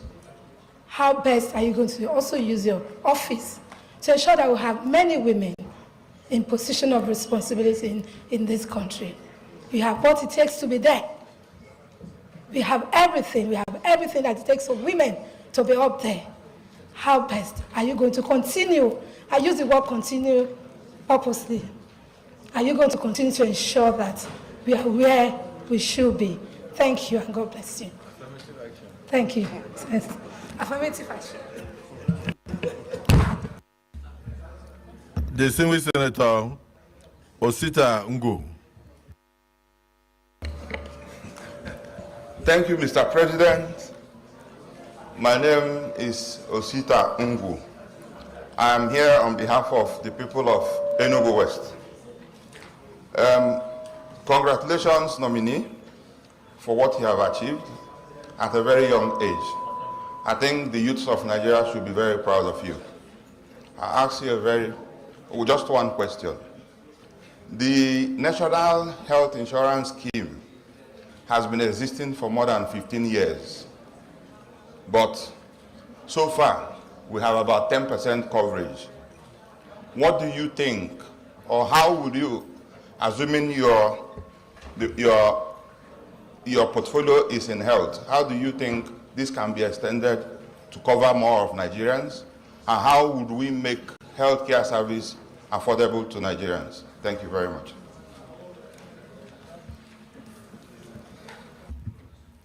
Distinguished Senator Yari. Thank you, Mr. President. I'm Abdulaziz Abakarari. I represent people of Zamfara West. Mr. President, I'm from Zamfara State. My distinguished colleagues, congratulations, nominee. Looking at your CV, doctor, I believe strongly you are adverse with the situation of our health institution, being a commissioner of health from Cross Rivers, not only being a commissioner from Cross Rivers, being a chairman or chairperson of commissioners in Nigeria. I believe you have a forum that you are discussing issues regarding the health. If your portfolio goes to Ministry of Health, what do you intend to do on area of university teaching hospitals and relation between the university teaching hospital, state hospital, and private hospital, and issue of industrial strike in the area of health sector? One,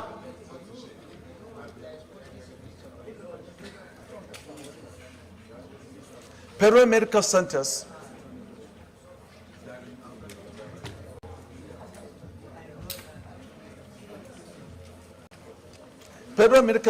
in the state, almost we have having it everywhere. And if you look at the remuneration of the federal government and remuneration of some of the states are not equal. How do you intend to intervene? Because my little experience in the governance, when we are paying remuneration of the health workers in the states And before we realize it, both the medical doctors and nurses transferred their service back to the Federal Medical Center and let the state hospitals empty.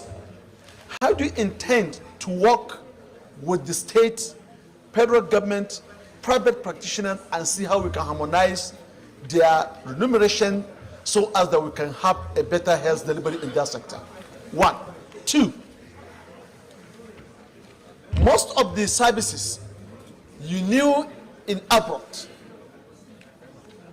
given, if you look at it in Nigeria, some extent you will be a kind of disappointed. Not that we don't have an intelligent physicians, intelligent doctors, but we are lacking on infrastructure and equipment.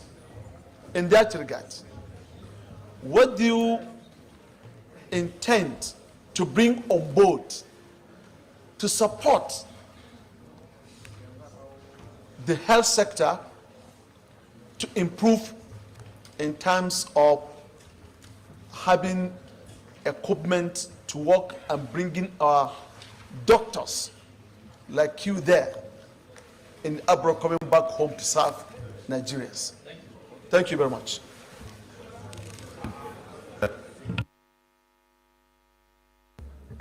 The last but not the least question, Sadiq. Senator Sadiq, you've been raising your hand. Yeah, is it accolade or question? Is it accolade or question? No, if it's accolade, I'm reserving that for the last. Let her answer the questions first before I go to Senator Sukwa and Senator Jaribe. Is it a question? Thank you very much, Mr. President. My distinguished colleagues, Doctor, congratulations. I have a very simple question for you. You are aware, I know you know, that the maternal mortality rate in Nigeria is about 570 per 100,000 live births, correct? And that's the fourth terrible in the whole world. We are fourth. And we know globally the best point of taking care of healthcare delivery is at primary care level, all over the world. For any healthcare system that is successful, the secret is in primary healthcare level. What will be your plan in case you are assigned to the health ministry for the primary healthcare system in this country? Thank you. So, but I think you should answer those ones, and then if others have. You were prepared for today, right?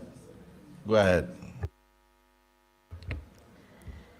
Thank you very much, the President of the Senate and distinguished senators, for those wonderful questions. There's a reflection of the commitment of everyone in this Senate to see an improved healthcare system in Nigeria.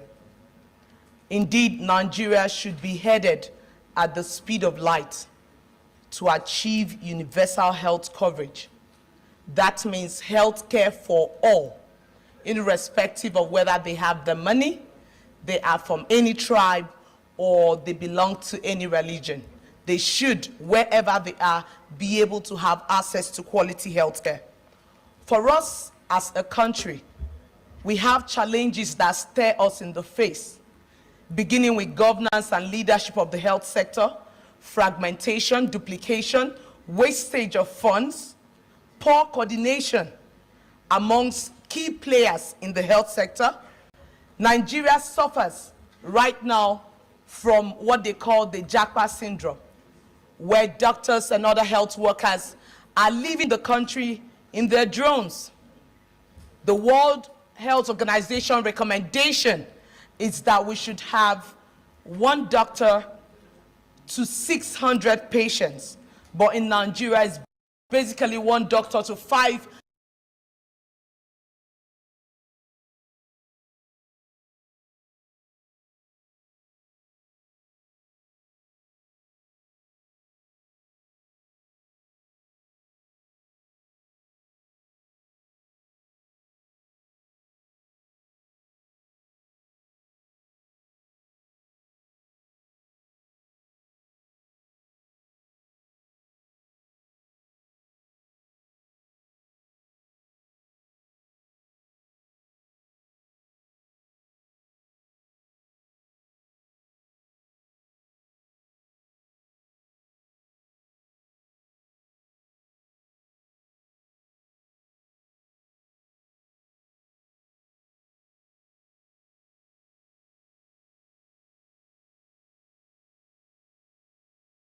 for several years, I have consistently maintained the position that the first subsidy had to go. This once beneficial measure had outlived its usefulness.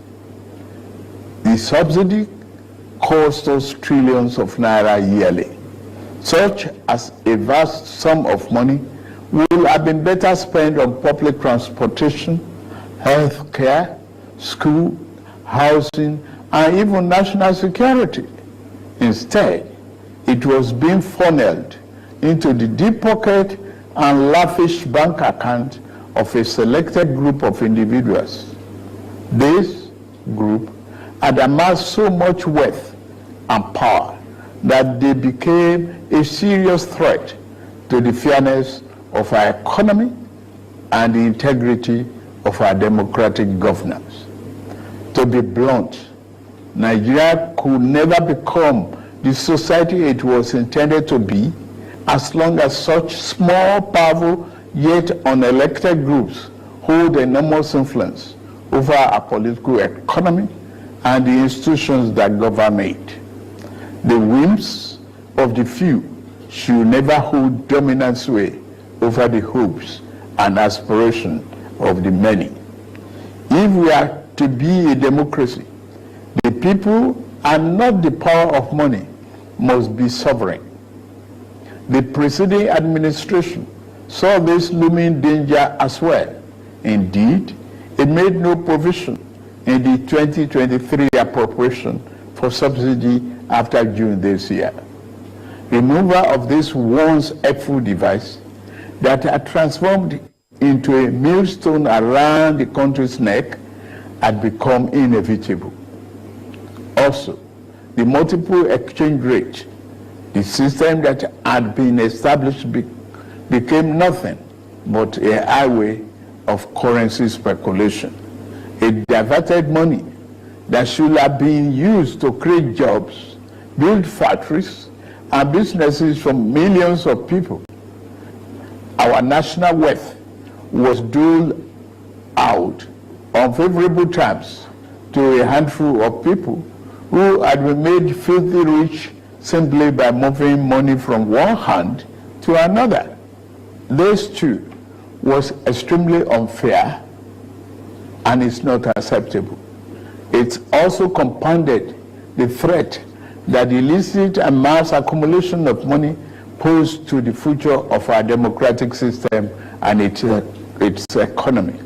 I had promised to reform the economy for the long-term good by fighting major imbalances that has plagued our economy.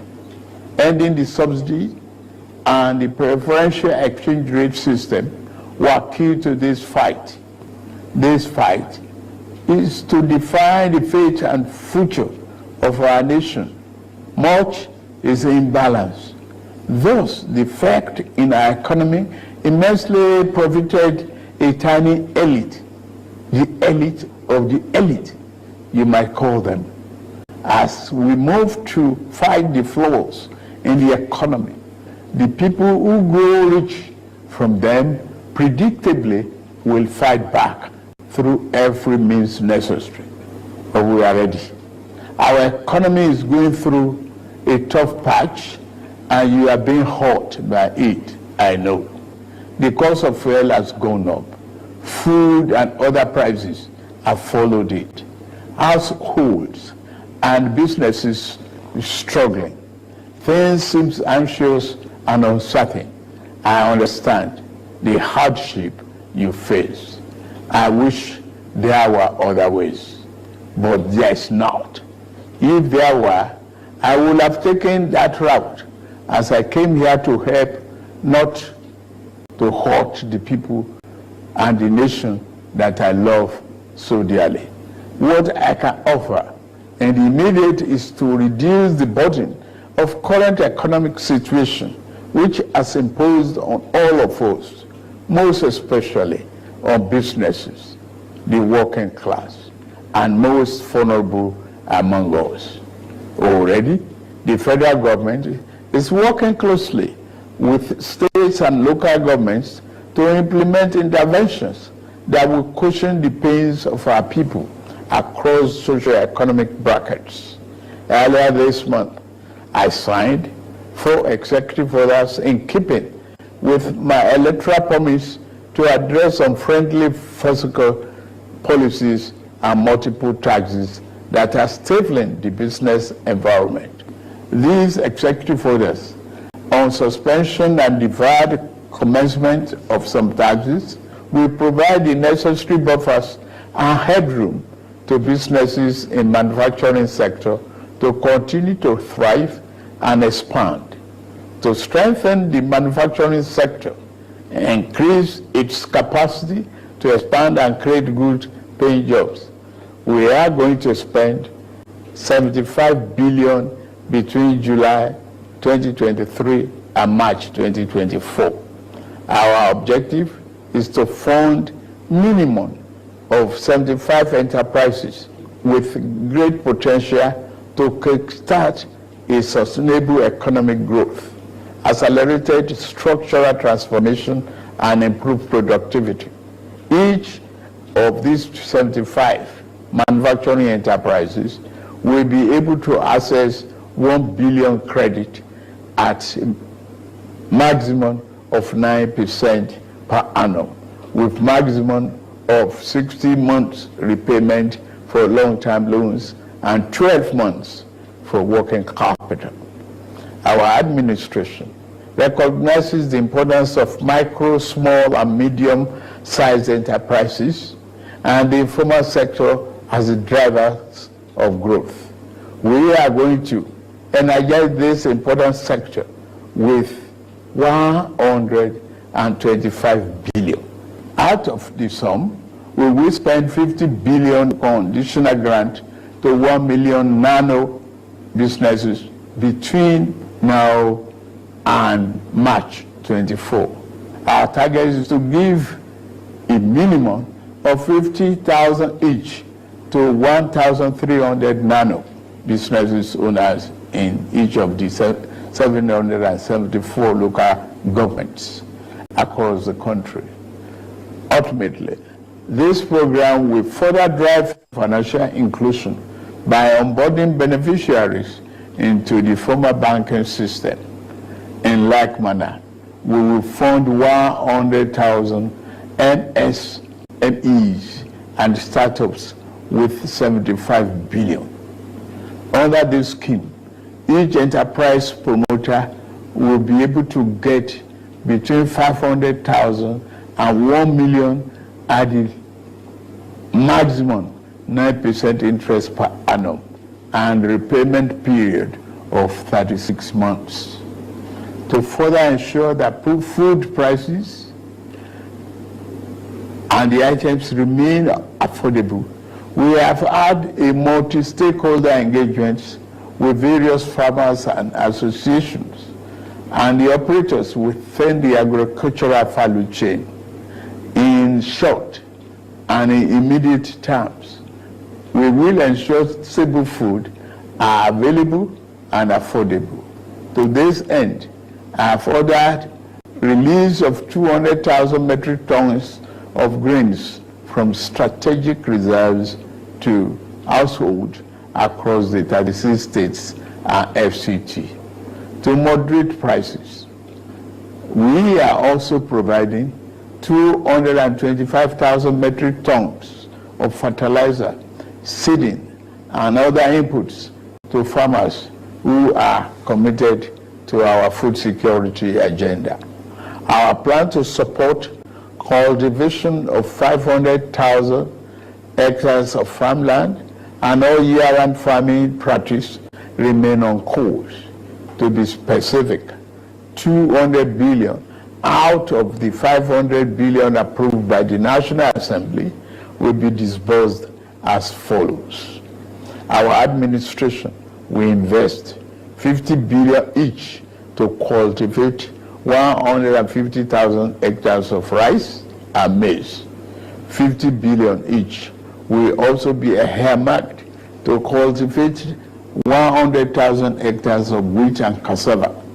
This expansive agricultural program will be implemented targeting small farm holders and leveraging large-scale private sector players in the agri-business with strong performance record.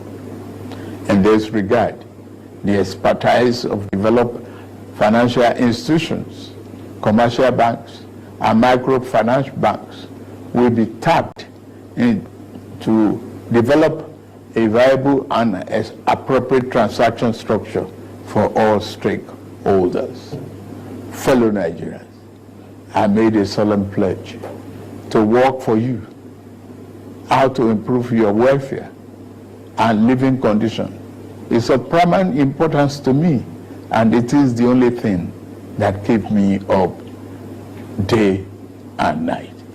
It is in the light of this that I approved the infrastructure support for the states.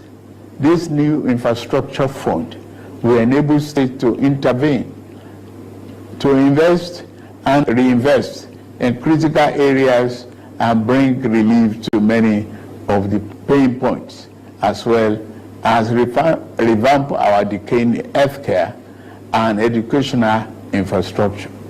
The fund will also bring improvement to rural access roads to ease the evacuation of farm produce to markets.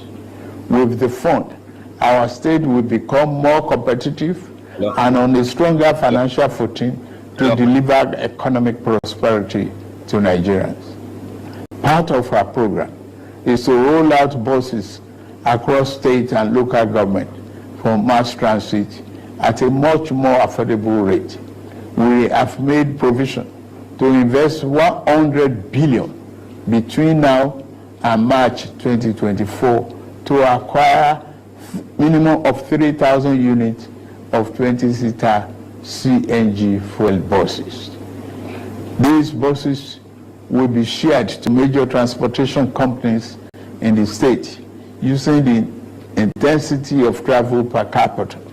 Participating transport companies will be able to access credit under the facility at a maximum per annum 9% interest rate with 60 months repayment period. And then, in the same vein, we are also working in a collaboration with the labor unions to introduce a new national minimum wage for workers. I want to tell you, our workers, that this, your salary review is coming. Once we agree on the minimum wage and general upward review, we will make budget provision for it for immediate implementation. I want to use this opportunity to salute many private employers in the organized private sector who have already implemented general salary review for employees. Fellow Nigerians, this period may be hard on us, and there is no doubt that it's tough on us. But I urge you all to look beyond the present temporary pains and aim at the larger picture. All our good and helpful plans are in the works. More importantly, I know that they will work. Sadly, there was an unavoidable lag between subsidy removal and these plans coming fully online. However, we are swiftly closing the time gap. I plead with you, please have faith in our ability to deliver and in our concern for your well-being. We will get out of this turbulence, and due to the measures we have taken, Nigeria will be better equipped and able to take advantage of the future that awaits her. And in a little over 2 months, we have saved over ₦1 trillion that would have been squandered on the unproductive fuel subsidy, which only benefited smugglers and fraudsters. That money will now be used more directly and more beneficially for you and your families. For example, we shall fulfill our promise to make education more affordable to all and provide loans to higher education students who may need them. No Nigerian student will have to abandon higher education because of lack of money. Our commitment is to promote the greatest good for the greatest number of our people. On principle, we shall never falter. We are also monitoring the effect of exchange rate and inflation on gasoline prices. If and when necessary, we will intervene. I assure you, my fellow countrymen and women, that we are exiting the darkness to enter a new and glorious dawn. Now, I must get back to work in order to make this vision come true. Thank you all for listening, and may God bless Federal Republic of Nigeria.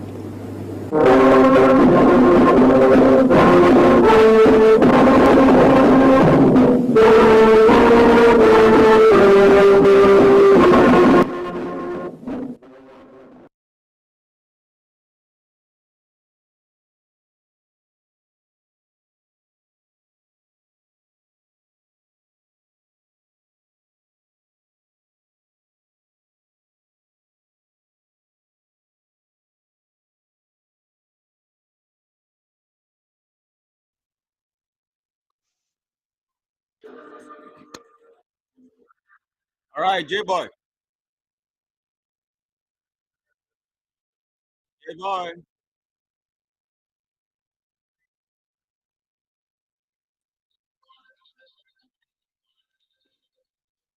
You have muted me. Sorry, you can unmute on your end too. We've had it. Now we had it. I'm just begging Nigerians. No matter how mad you are right now, no matter how vulnerable we are right now, no matter how angry you really are right now, please just pay attention. Okay, pay attention. Okay. For those who actually clamor for the other candidates to win the election, there's a case in court. Okay, there's a case in court. Be patient. Who knows? The court may actually remove Tinubu. And it may also go the other way around. So in whichever way it goes, make sure you are well informed. Okay, make sure you are well informed about what Tinubu is actually planning. Who knows? Just in case. I'm not going to play advocate for anybody here. But I'm just saying, as Nigerian, your obligation in order to be a good patriotic Nigerian is to educate yourself. Educate yourself. And part of the education doesn't just stand with people who want to tickle your ears. I know some people, you want to hear things that you want to hear. And that is why we usually go to platforms where people are being lied to. But I'm begging you, educate yourself. And when I say educate yourself, it means listen to the guy whenever he is talking to you guys. Whenever he is talking to Nigerians, listen carefully. Because out of the things he is saying, yes, a lot of it jargons, but you will pick few things that will be helpful to you, so that you will know when people are queuing up, lining up in a particular place, filling forms, collecting some data, so that you won't miss out, you won't miss out. I don't know what is going to happen tomorrow, but I'm just saying, while we are waiting for, the court, to actually make his decisions, we also want to actually pay attention. I see Shegun Ajijola, telling me to shut up, to keep my mouth shut. Okay, thank you very much for your gesture. But I'm not going to keep my mouth shut. Sorry to say, I'm busting your bubble there. If you can't hear me, if you don't want to hear me, the only thing that will happen is for you to find a log of wood and hammer it to your ears so that you don't hear me. But as far as I am concerned, I'm not going to shut up. Okay, it is because of people like you that I'm here, in order for you to be educated, well educated. Okay, don't just listen to people who want to tickle your ears. Listen to people who also want to get you informed. I just want everybody to be informed. If you are here last time, we actually hear Peter Obi talking to the obedient. We hear it on this channel, on this same channel. We let everybody listen to Peter Obi on whatever he want to say. So I am just saying, as much as you are listening to Peter Obi or Atiku or monitoring the case in court, you also need to listen to the president, because you wake up tomorrow, he's still the president, okay, for today. That is your current reality. The reality may change tomorrow based on the case in court. But the reality today is that your president is Bola Ahmed Tinubu. So whenever he is saying something, please listen, okay? Mr. Segun Ajijola, you can tell me to keep my mouth shut. That won't work. I will advise you to find a log of wood, a very big one, and knock it to your ears so that you can't hear anybody anymore. Thank you very much. J-Boy, are you there? I'm here. You are welcome. Okay. Thank you, everybody, for welcome to today's show. This one is a unusual part we took today. We are streaming live from all our social media channels, TikTok, YouTube, Twitter, Facebook, just for the purpose of trying to catch up with the broadcast of our President Ahmed Bola Tinubu about the saga of subsidy removal, the implications and the government's plans to able to cushion the effect of the subsidy removal. You are all welcome to today's show. I'm Ronnie Johnson, and we are my co-partner on the show today is Sablu. Sablu, you are welcome to today's show. Thank you very much, Ojere. Okay. Now we are still expecting a lot of guests to be part of today's show. You have all had him, your president loud and clear about his good intention He was able to acknowledge the pain of what people are going through. And he said the pain is inevitable, but there's nothing you can do if you have a means to able Ogami J-Boy, this is not our regular transmission system, okay? This is overall. So that means you have to speak louder. This is not TikTok, okay? Okay. Even the something here is not, I'm not even, the something is very poor this way. Now, but I'm hearing you clearly. Okay. Now we all know that the president also acknowledged the pain of what people are going through, and he talks about if as another way to take, you will have taken that just because his job is to promote the happiness of the people, and that he has to get back to work to ensure that he realized that he understood, but there's nothing he can do to able to cushion the effect. Now the government roll out plans, and he have the plan in conjunction with state government and local government to able to address the pains of the people. And talks about a lot of sectors need to be intervened. Talks about cultural sectors, talking about transport sectors. It's talking about the small scale businesses. It's talking about the floating of the dollars in the market, and all these issues well addressed. He said that even if there's a need for the states, for the country. So Ogami J-Boy.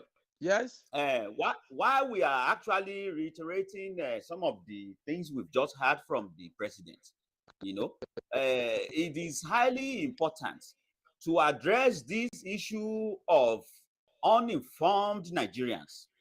I'm not trying to let anybody get under my skin, okay? But one thing is very clear.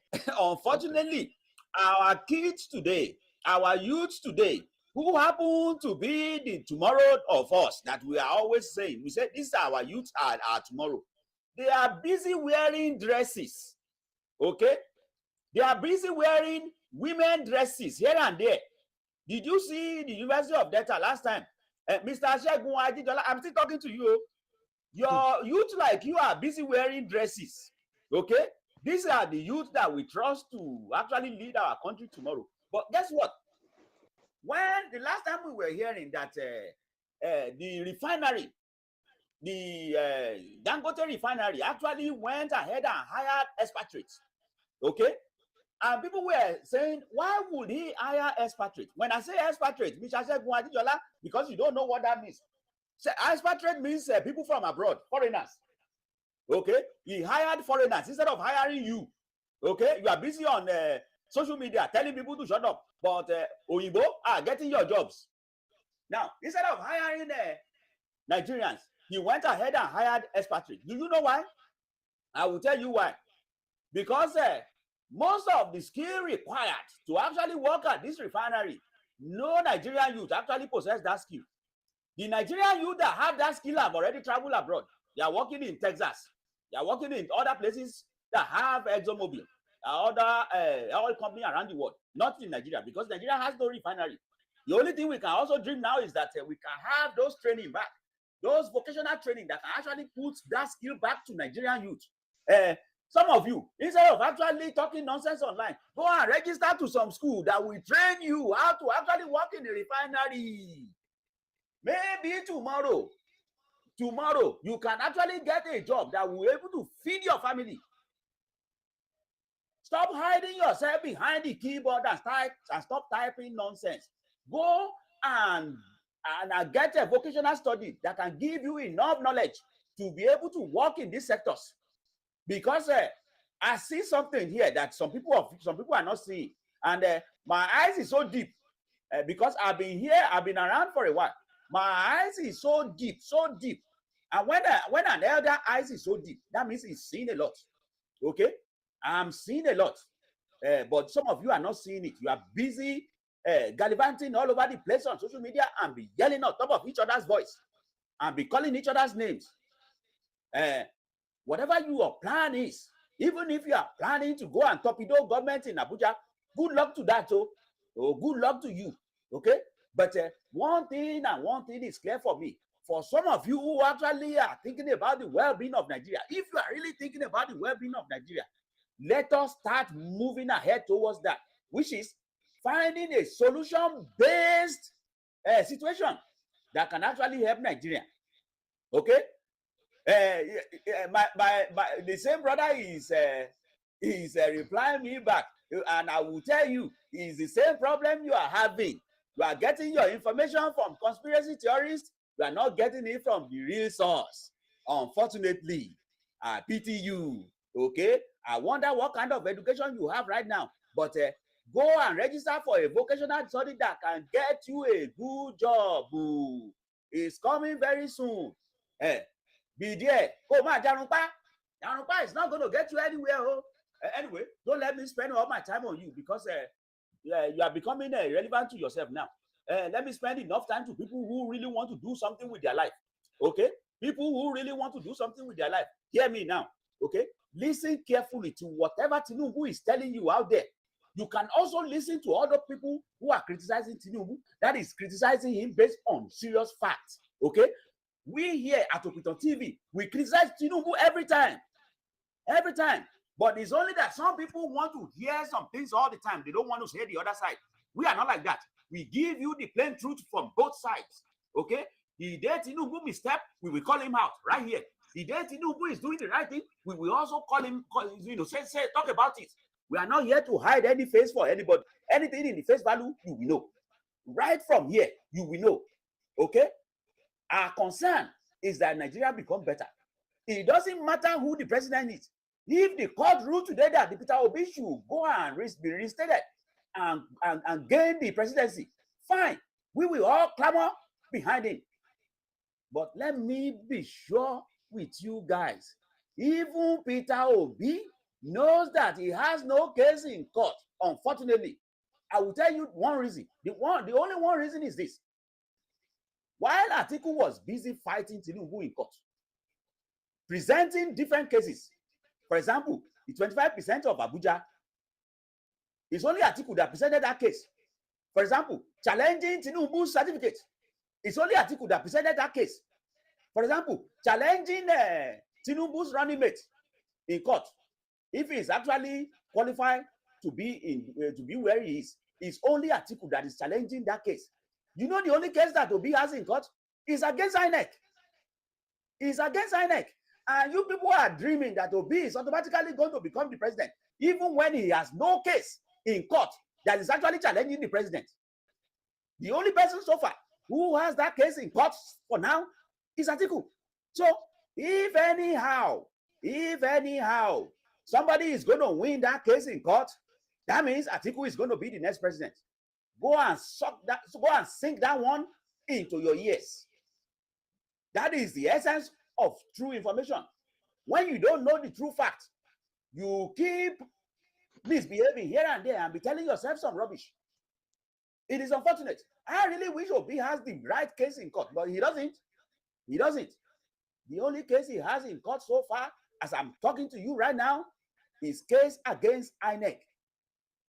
And the only thing that can come out of that is to overrule the election and do it all over again. But unfortunately, that is not going to happen. So let's go to the other person, Atiku. Atiku has numerous of cases against Tinubu himself. So that means if Tinubu is disqualified, guess who is going to be your president again? Atiku. Now, let's see. Do Obi have enough time to sue Atiku? Boy, can you answer that question? Well, if I Atiku can't say finally precisely win the election, whether the law still permits him to sue Atiku. Whether the law still give him enough time to sue Atiku right now. Because technically, yes. 80 days to challenge the perceive the winner in the competent court of the law, whether it's authentic mandate or not. And they also also has a window 180 days to dispatch case, and that within 80 days, the court or the tribunal will have addressed the case and pass a verdict on it. I don't know what after the verdict, but based on the issue right now, it's something that's very strange, because before we always have two horse races in Nigeria, but today now we are having about 4 horse races, but 3 horse races they are the ones that are very keenly contested. So let me be straight with my question. After this particular case, let's say the court actually disqualified Tinubu.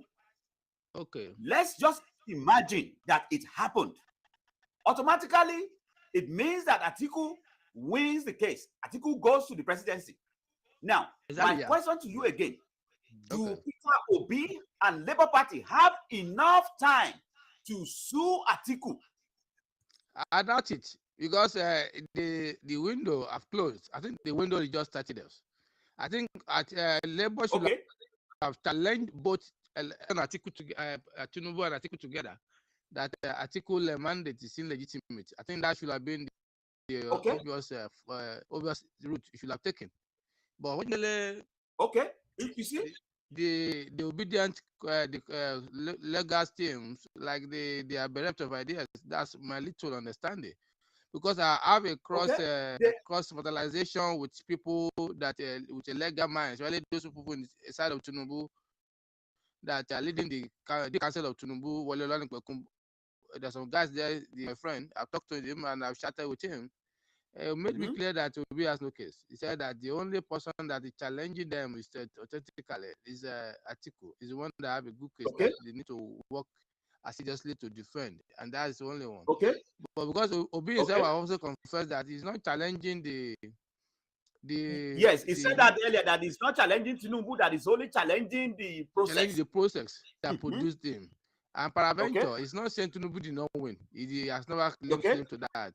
He only said that the process that produced him has been tainted with a lot of fundamental activities, and automatically they should need to discard that election of Tinubu, and they should conduct a new election. Not that he should be declared as a winner. Because if I was talking about declaring as a winner, that means Atiku will be the one to be declared as a winner. And that's the implication. So the same thing also applicable to Labour parties in one of their House of Representative members in the Delta State. And the candidature of that Labour Party candidate in the tribunal. And the tribunal said that because the candidate is invalid to contest, because the time is supposed to have joined that political party before you can contest. The time is very short. It does not meet the time specification of becoming that member of that political party before you can contest. The same thing also available in Enugu. There's one Labour Party too. I think they have lost to now in the tribunal now, based on because one just joined on the bad wagon. They just joined that Labour Party. So hold on, let's go back to the main point. Don't let us digress too much before we go to Enugu. Okay. You see, Shagun Ajijola, I am not in a beef with you. Okay, let me make that clear. I'm not in a beef with you. I hope you are still listening. I'm not in a beef with you at all. I believe we are all Nigerians. What we are sorting after is a solution. Okay, a solution, a way forward. Okay, I'm not on this channel. We are not part of people who want to bring the house down, who want to burn the house down. No, that is not taking anybody anywhere.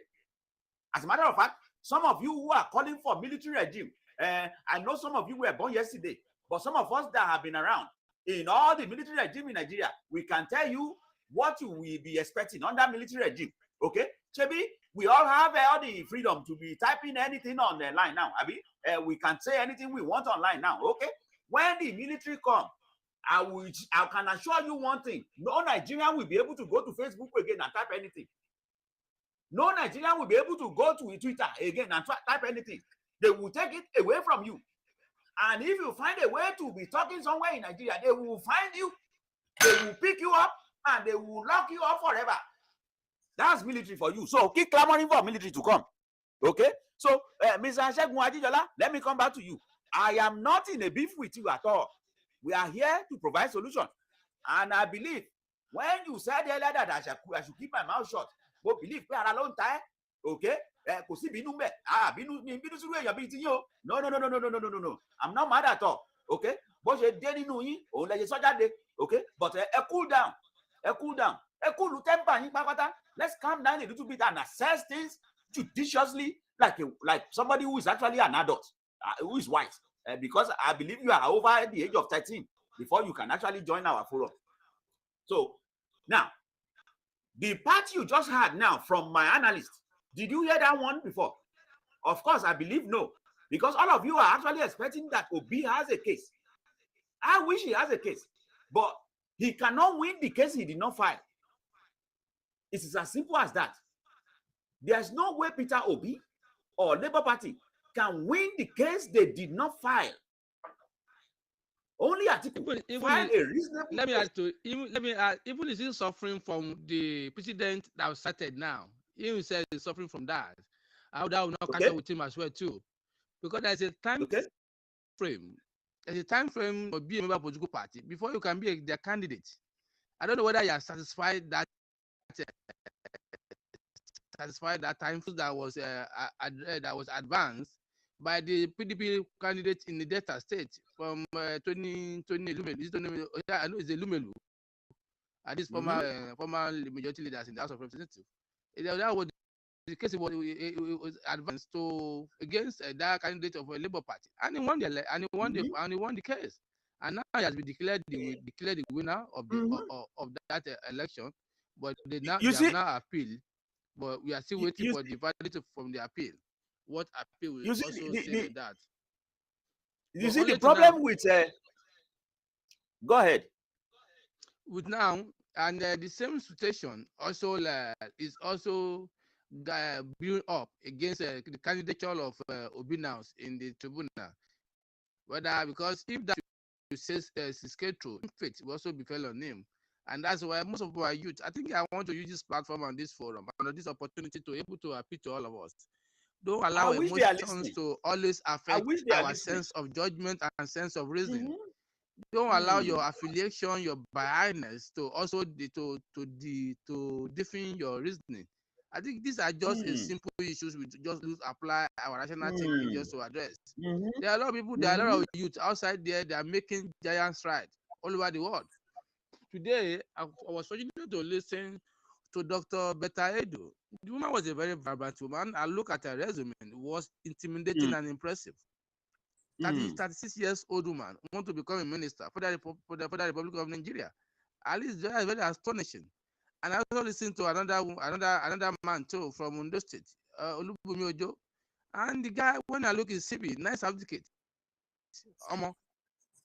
I clapped for them. These are the things that we to also look into that direction. Don't just become a social media warrior alone.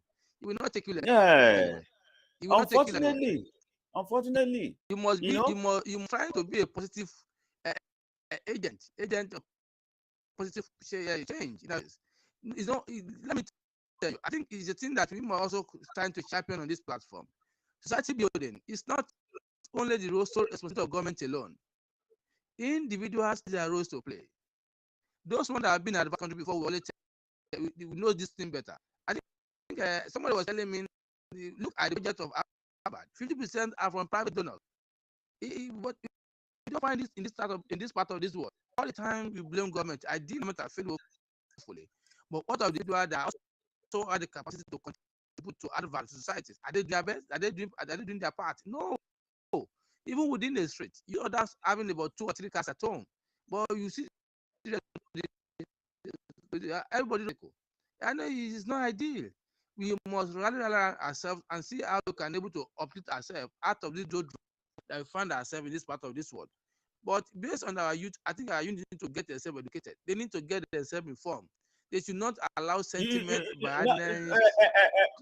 J-Boy, let me assign that properly. They need to get themselves properly educated. Okay?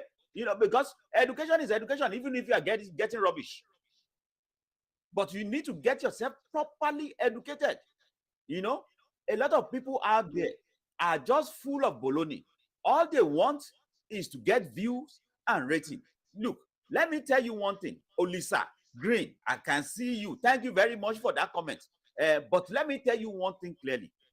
You see, here in Opiton TV, there is a reason why we actually start this channel. Okay? Because most of us here are people of good means.